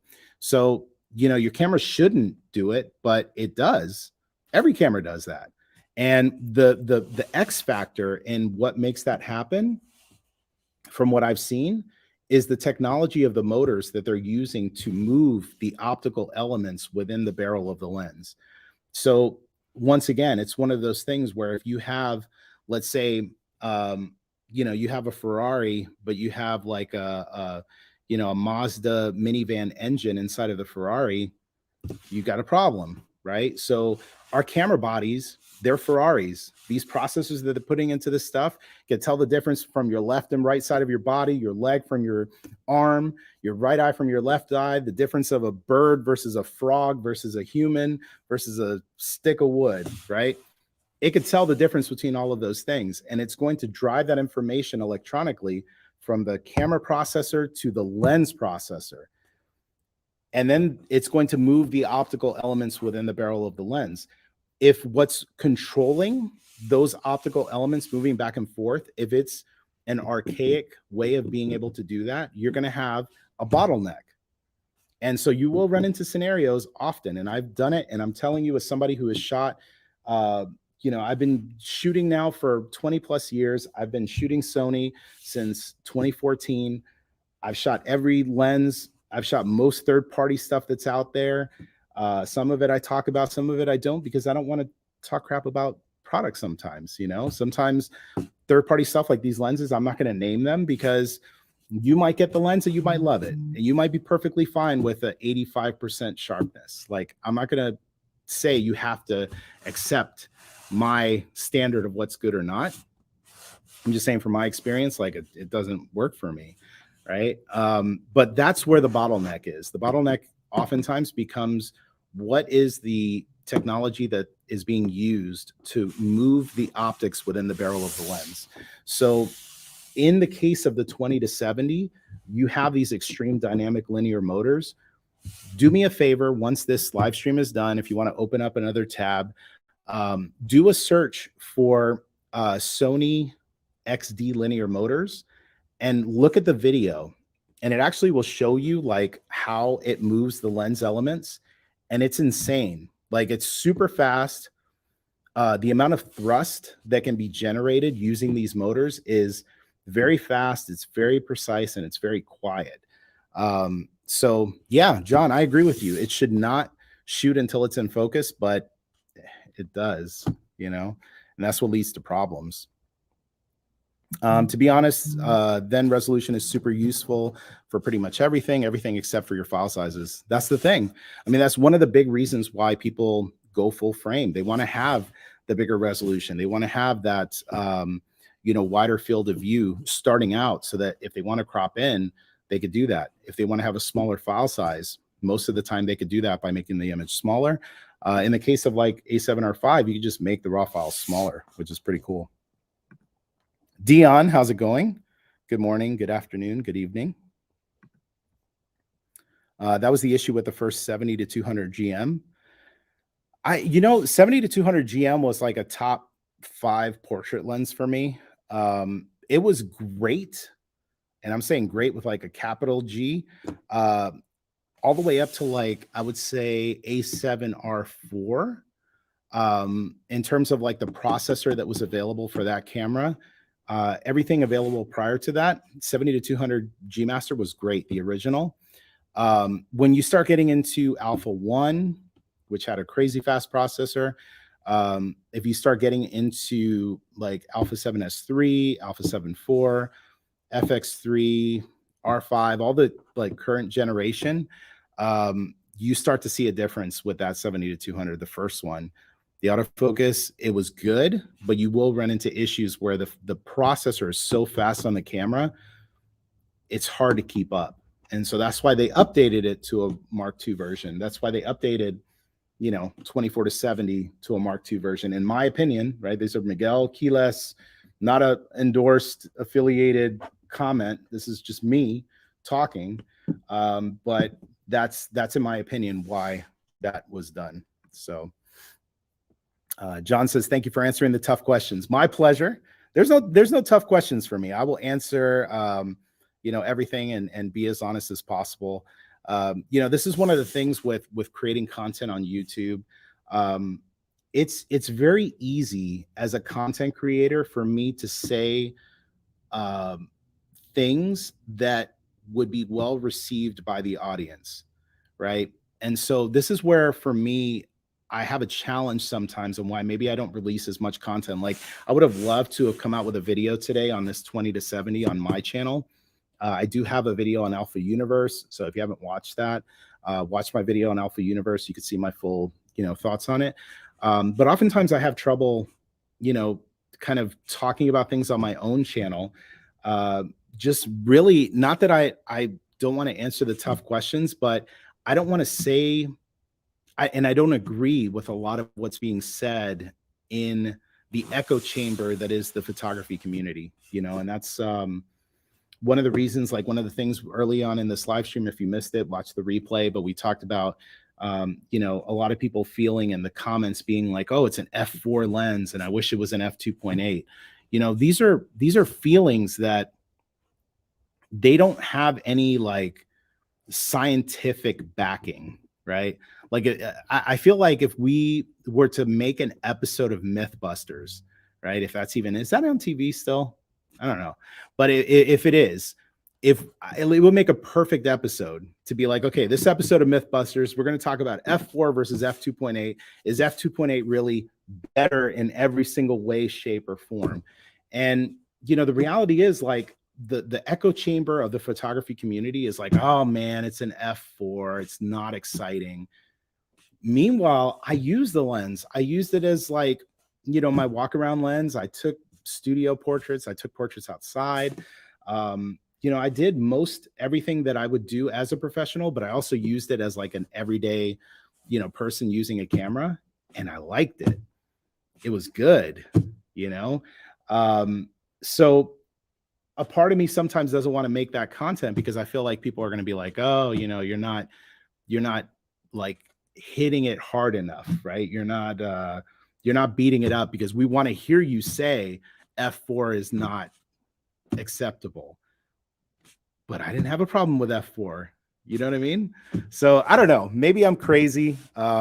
Maybe those of you who watch my YouTube channel, that's why you watch it, because like I'm not gonna toe that line of like, I don't know, just saying something isn't good just because I know everybody else wants to hear that. Like, there's nothing wrong with f4, and I would challenge you and I would encourage you, like, go out, even if you have an f2.8 lens, go out and try f4 sometime. Like, it looks great, looks perfectly fine. Sean says, as you're saying this, I'm looking at my Tamron 28-75 G1. Yeah, listen, man, 28-75 G1, it's nice, it's compact, it's affordable. I'm not dissing the lens, all right? But all I am saying is there is a world of difference from 20 millimeters to 28 millimeters. It doesn't seem like for the average person, you're looking at numbers, the difference between 20 and 28 is like whatever. Like if I was to tell you, you come over and I'm like, hey man, I need 28 cents. You'd be like, okay, here's 28 cents. If I told you 20 cents, right? It's not going to make a tremendous difference if I was to say, hey, I need an extra 8 cents. Sorry, I thought it was 20 cents. It's actually 28 cents. Doesn't seem like a big difference. But when it comes to optics and when it comes to what you're actually seeing, the difference between 20 and 28 is a big difference. And as a matter of fact, you know what? Let's have some fun, because we got a few minutes left on this live stream. Let's do this. Hopefully this is going to work the way I'm thinking. By the way, let me switch this over really quick. All right, so here's 16-35. This is the f4 G. Let me take the hood off of this thing. So this is just to kind of give you an idea on the size of these lenses here. See if that's relatively lined up. So a 20-70 f4, and it's not that much different in size in terms of like, how tall these lenses are, to a 20-70 millimeter, right? There it is from the top. If I stack these up, I mean, they line up. They line up pretty doggone close. Let me go to camera one angle here to back this up. That's a 16-35 f4 on top of the 20-70. And this has also 72. So that kind of makes sense. They're both 72. And you can see size-wise, this is 16-35 f4. This is 20-70 f4. So versus, right? So before this came out, your walk around lens option might have been 24-105. Okay, so putting these three side by side here. So here's 16 to 35, 24-105, and 20 to 70. So this used to be a big difference. This was a more of a conversation of like, okay, you know, would you rather have the smaller lens that goes wider, goes to 35? Would you rather have the longer lens? By the way, it is also internal zoom on the 16 to 35, so it doesn't get any bigger versus like, you know, you go to 105 and you have pretty significant difference. Same thing here, 20 to 70, you have a big difference in terms of the size of the lens. So these are all things that if you're in this market of like, I want to go wide, but I also want to have good versatility, I'm telling you, this 20 to 70, I watched a bunch of videos on the drop today, and I heard some people talk about it. I heard some people not talk about it, or I didn't hear people talk about it. So just something to keep in mind. But I'm going to take this 20 to 70. We're going to put this up on my A7R5, and let's see if I can do this here. By the way, John was saying I feel proprietary lenses are the way to go. Absolutely. And that's kind of my thing. And I know, again, it's not the exciting, sexy thing to say, but you know what? It's the truth. All right, so I'm going to show you guys something. Let's, all right, camera 4. All right, so here's my table. This is the view from the A7R5. I have the shutter speed and the ISO matching my main camera angle. Okay, so you see this camera angle. I have a 24 1.4 G Master. It's at f1.4, ISO 100, 1/50th of a second. Okay, I can't get to f1.4 on this, right? Because it's an f4. So the difference between f1.4 in this lighting condition versus f4, you could see is darker, right? But again, what ISO would I need to be at? I mean, here I'm at ISO 400, and granted, our white balance is also different. I have it on shade because I was shooting this in a different lighting situation. Let's change our white balance. But you can see even going to ISO 400, I'm getting a pretty decent exposure, right? And if I want to go brighter, go to ISO 800. I mean, that to me is overexposed, but you know, it is what it is, right? So we're able to go from, you know, an f1.4 in this case, giving me this exposure with this lighting to, and I'm shooting on the backside. It's not even the same lighting. Technically, we'll need to put, let's try this. All right, so here we are. This is f4. Again, this is on the 20 to 70. This is at ISO 400. Y'all saw the main camera. So I would have to be around ISO 640 to give me the same. And let's see if I'm right. There's that. All right, so that's f1.4. And here's f4 at ISO 640. So to get a similar, like a comparable exposure, we're going from 100 to 640. And let me tell you, if I'm shooting stills at 640, the images are going to be clean. If we're doing video at 640, we're not even at the base ISO of my FX3 that I would be shooting this with. So anyway, that being said, I'm on a rant here. So here's the thing, right? We're at 20. And so let me show you. This is what 24 looks like. Okay, so this is 24 millimeter, and this is 20. So do it again, 24 millimeters, and that's 20.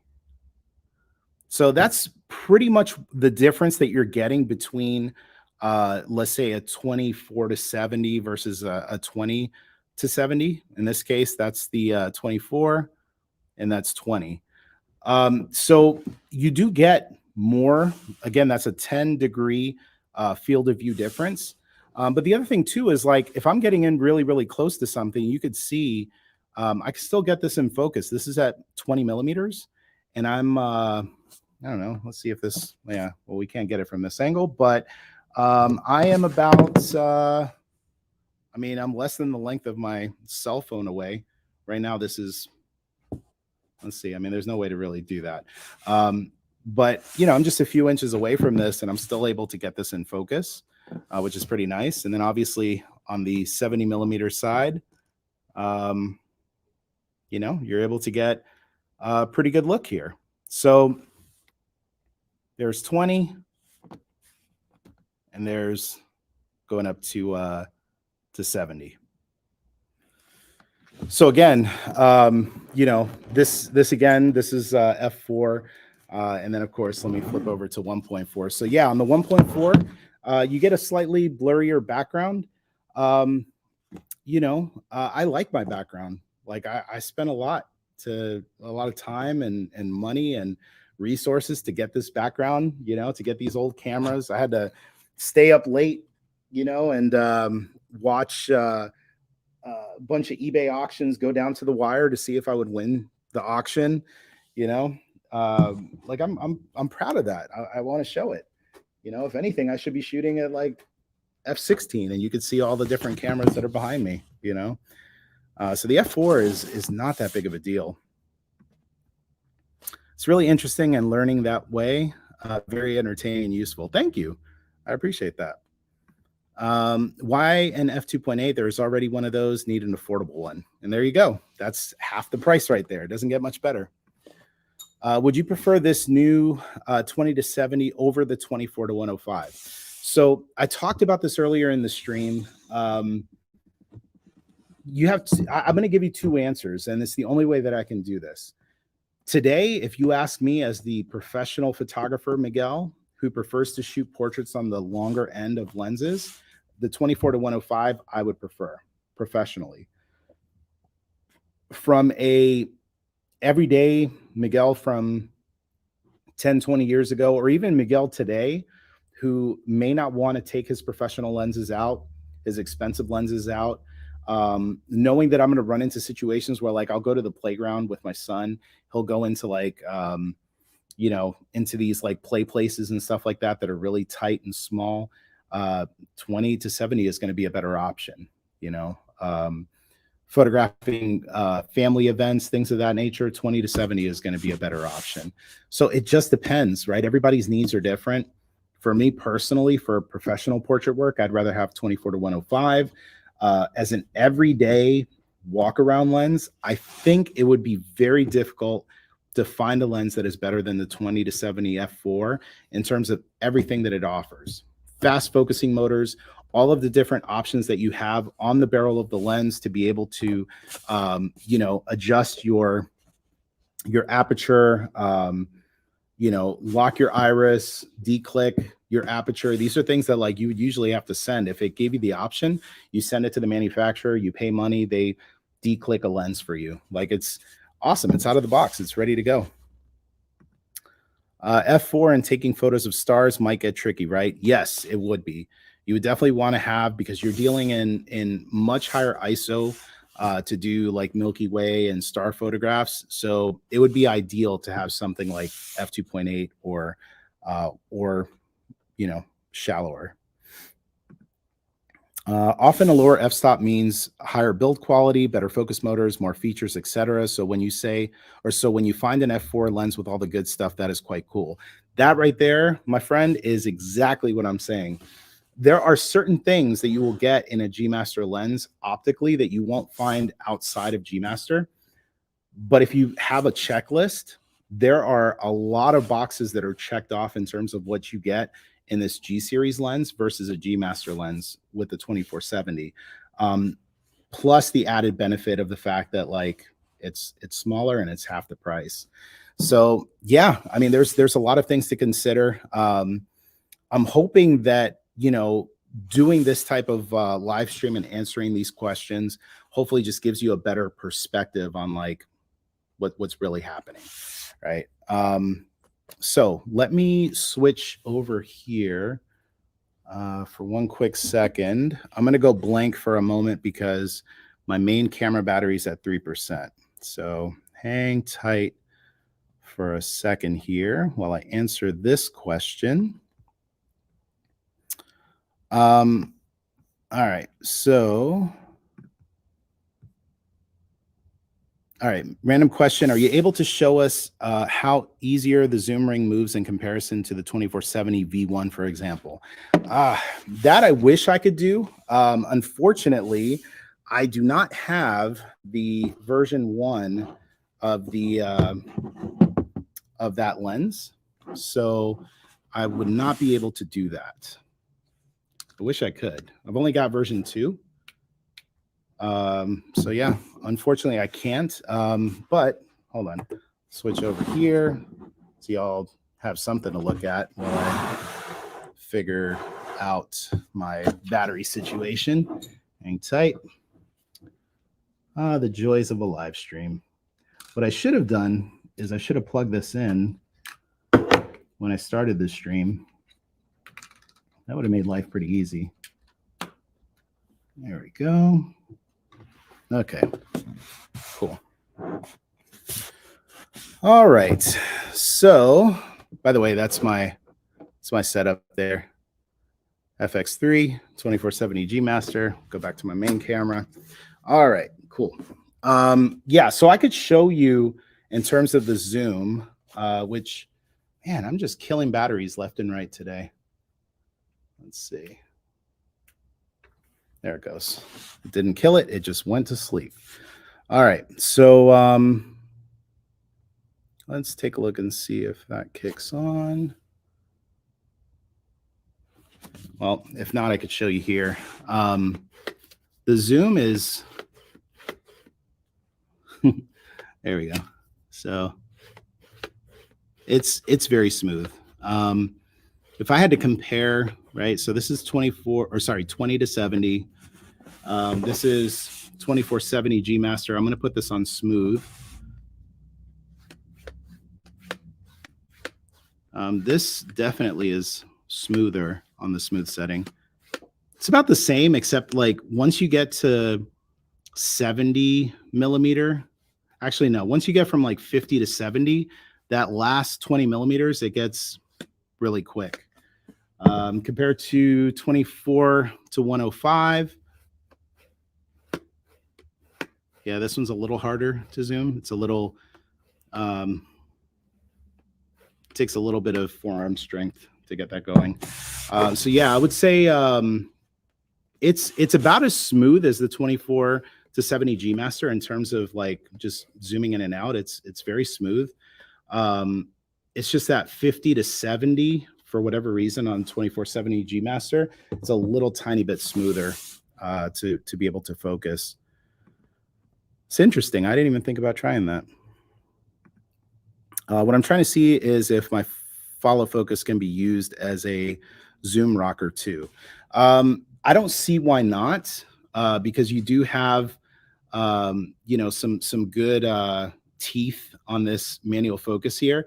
The focus ring, actually, let me show you here. See if I can block my eyes out.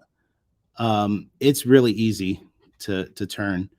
You got to keep in mind that these newer lenses, Sony has made a very concerted effort to make sure that these lenses are a great option to be able to use for video. And for follow focuses, this thing is like super smooth. I mean, there's no reason why you couldn't put a follow focus on this. You know, this is the same on 2470 G Master, smooth. 16 to 35, it's even smoother. Yeah, and 24-105, you know, need a little bit of muscle.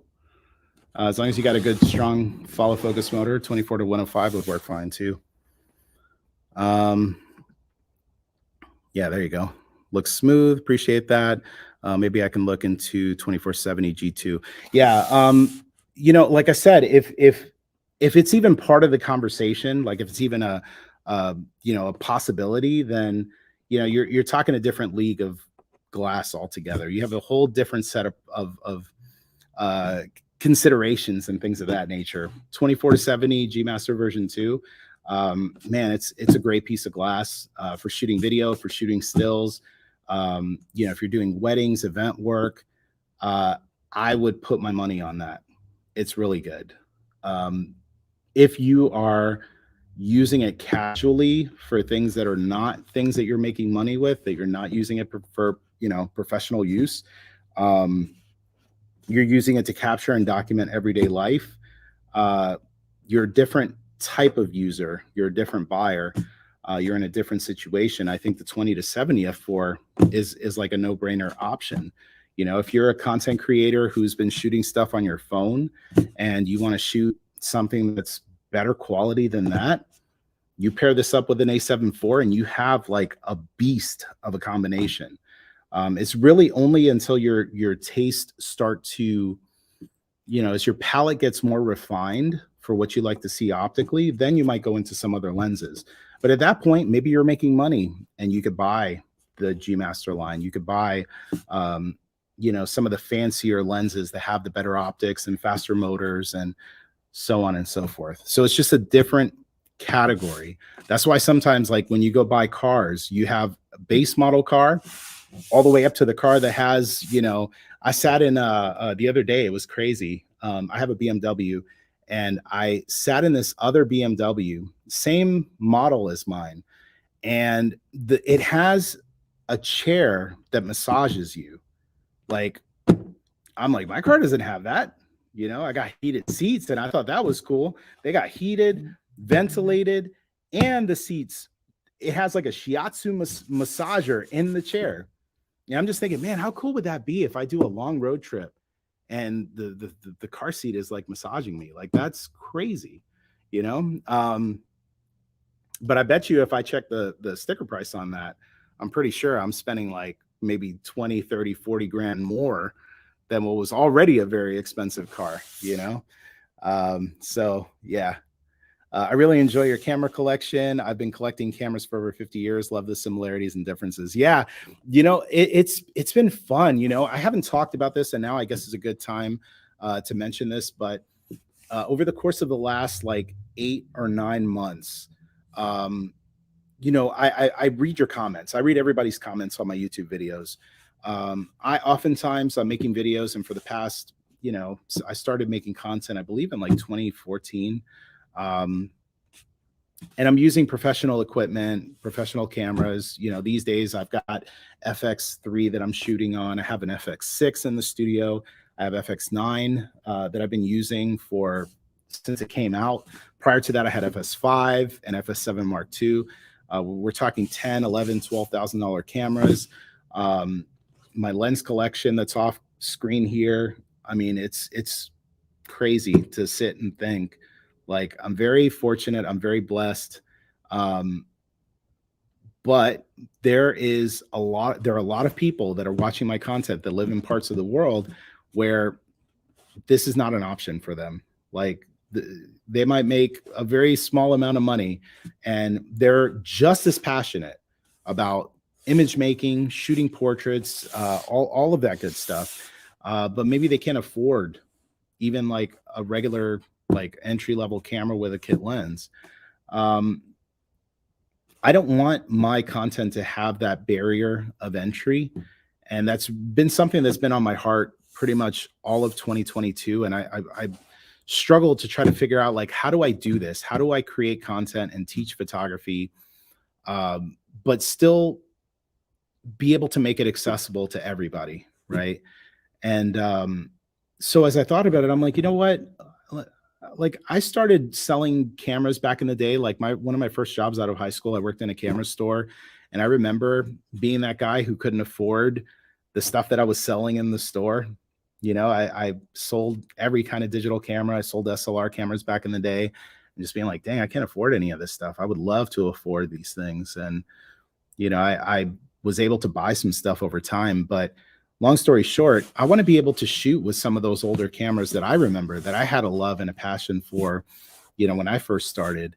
I want to be able to give people options as well. Like, if you can't afford to buy a modern camera and a modern lens, I want to be able to make content with some of the older stuff. And yes, it's not going to look as good. But guess what? If I post on social media, you probably won't notice the difference. And I would even tell you, go onto my Instagram right now.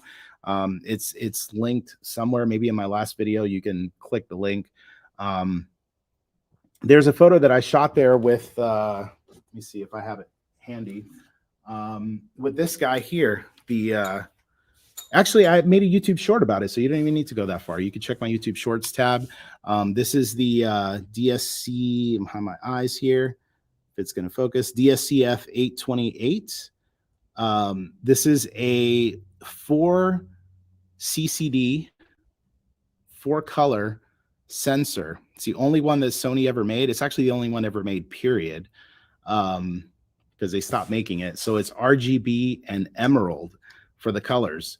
And, you know, it has the articulating lens, not the lens, but the articulating lens itself. Goes from 28 to 200, right? Really, really nice camera body. And it happens to have a hot shoe. So I use my flash, all the same lighting stuff that I would use for my professional photography. I was able to use it with this, and I did a photo shoot in the studio. I have photos, which you could check out. I posted one of them on Instagram. I have a video. The full photo shoot is going to be coming out in a video very shortly. You know, but I'm shooting with these old cameras, and I'm using the same techniques that I would use with my A7R5, my A7 IV, my modern stuff. And I'll be honest with you, like, if you're passionate about photography, if you live in a part of the world where this stuff is not accessible to you because you can't afford it, whatever the case might be, thrift stores, Goodwill online, eBay, you could buy some of these older cameras and you can make great results. And I'm going to show you that. I'm not just telling you that. I'm going to show you throughout the course of 2023. I have videos that are going to release where I'm going to show you. I'm going to use these cameras. I'm going to use the old school, the OG Sony A900, Sony's first full frame A-mount camera. I'm going to show you. And granted, this is not a cheap camera. This one was very hard to find. A lot of people in Japan were selling it. Apparently in the US, I don't know, people just weren't selling theirs. So I spent a pretty penny on this one. But this camera I found at a local thrift store, and I want to say it was maybe 30, 35 bucks. I happened to check online on eBay. It's actually more expensive, so I got super lucky. But that happens, you know, you go to thrift stores, and oftentimes you can find some really good deals if the time is right. You know, other times you get hosed. It all depends. But yeah, I mean, that's one of the big things. Like, I want to be able to create that content, and I'm going to use these older cameras. I'm going to use film cameras. I have a growing collection of Minolta cameras. I've got Minolta CLE, Minoltina S, SRT 101. I've got a 200 and a 201 that I won an auction for like a few nights ago, and I'm just waiting for it to show up. All of that to say, you're going to see content on my channel moving forward in this year where I'm shooting with film. And also, of course, you're going to see A7R5, you're going to see 20 to 70. So there's going to be more of a mix of content here on the channel, because again, I don't want, you know, money to be the stopping point for you.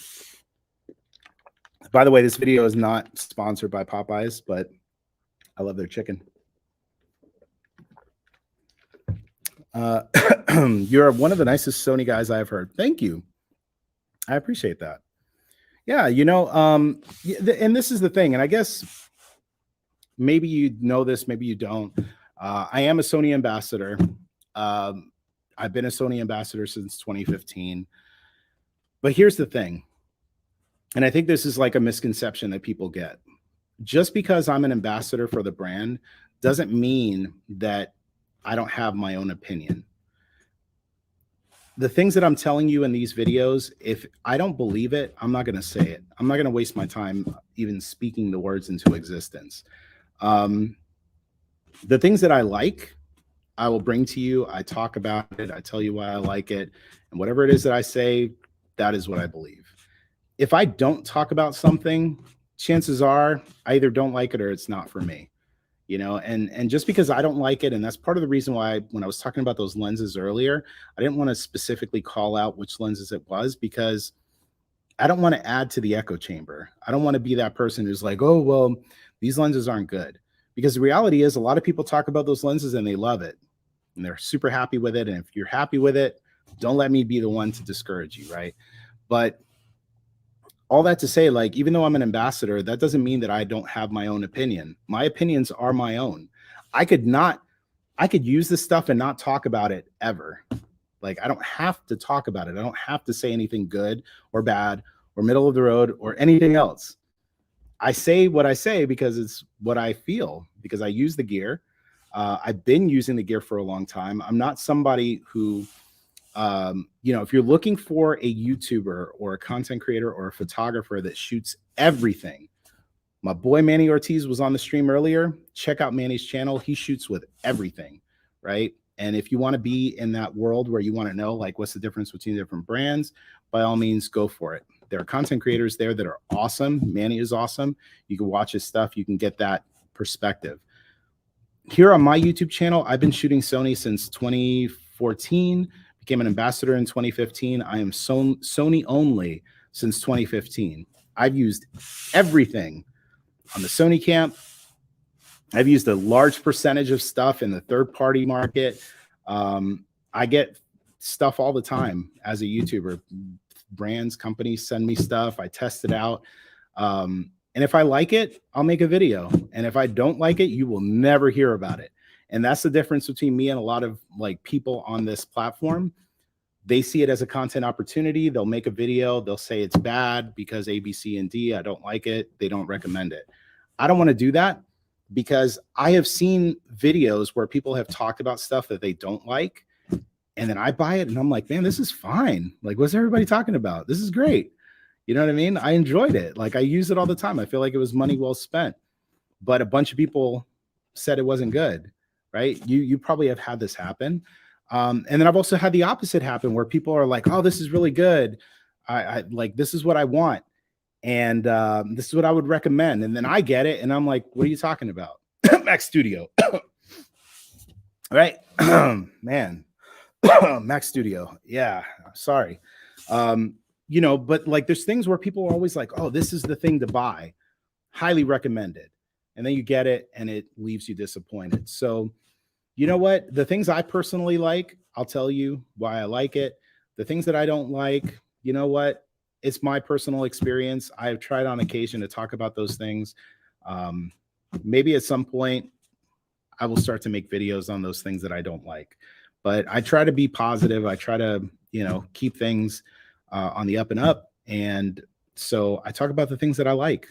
And I could tell you in the case of the 20-70 f4, I like this lens. I see it as something that is a great option for a walk around lens. If you're in the market and you're that person that this lens is made for, I don't see any reason, if you have the funds to be able to buy it, I don't see any reason not to buy this lens. It performs great. It's sharp. It's accurate. I think most, especially on the Sony side, which is what I have the most experience with, most of the modern Sony lenses that are coming out, you don't need to worry about it not performing. Like, they're not going to bring the lens out if it doesn't perform well because it's going to be scrutinized to death, right? In the case of the 20-70, I think it's a great choice. Now, when you start expanding the conversation of like, well, I'm a professional, I own ABCD, I own a 51.2, a 20 or 70-200 G Master. Should I buy this one? That becomes a more nuanced conversation that we have to have. But it's not going to be just, well, it's f4, so it's not good, right? It's a more nuanced answer because for many, including myself, f4 is great. All right, so looking forward to 2023. Sounds great. Getting late here in Europe, so good night, y'all. Keep up the great work. Thank you so much. Appreciate you being out there, and have a good evening. Sean says, honestly, I think the vintage, older, non-clinical look is coming back, so this concept with the older cameras will be right on time. This is what I've seen as well. And it's kind of funny. Like, I have that nostalgia factor as well, where like I look back on those days when I used to work in the camera store when, 1.3 megapixels was like, I remember to this day having conversations with customers in the store, and like many cameras were 640 by 480. It was VGA. And I remember the first crop of like megapixel cameras coming out, and me telling customers like, listen, I know you got a digital camera, it's 640 by 480, it's VGA, but This thing has 1.3 million pixels. Can you imagine like 1.3 million of anything? You know what I mean? Customers are like, wow, you know, and then it went from like 1.3 to like 2.1 million pixels. And I'm like, man, that's a lot of pixels. Like, how many megapixels do you need? You know, and I'm printing out 4x6s. They look nice. And here we are, 60 plus megapixels. You got medium formats that are in the hundreds, you know, in a span of 20 years. So we've gone a long way, you know, and I look back on those days and they're still fond. And, you know, as I've collected and picked up these different cameras, you know, I just have fond memories of that, you know.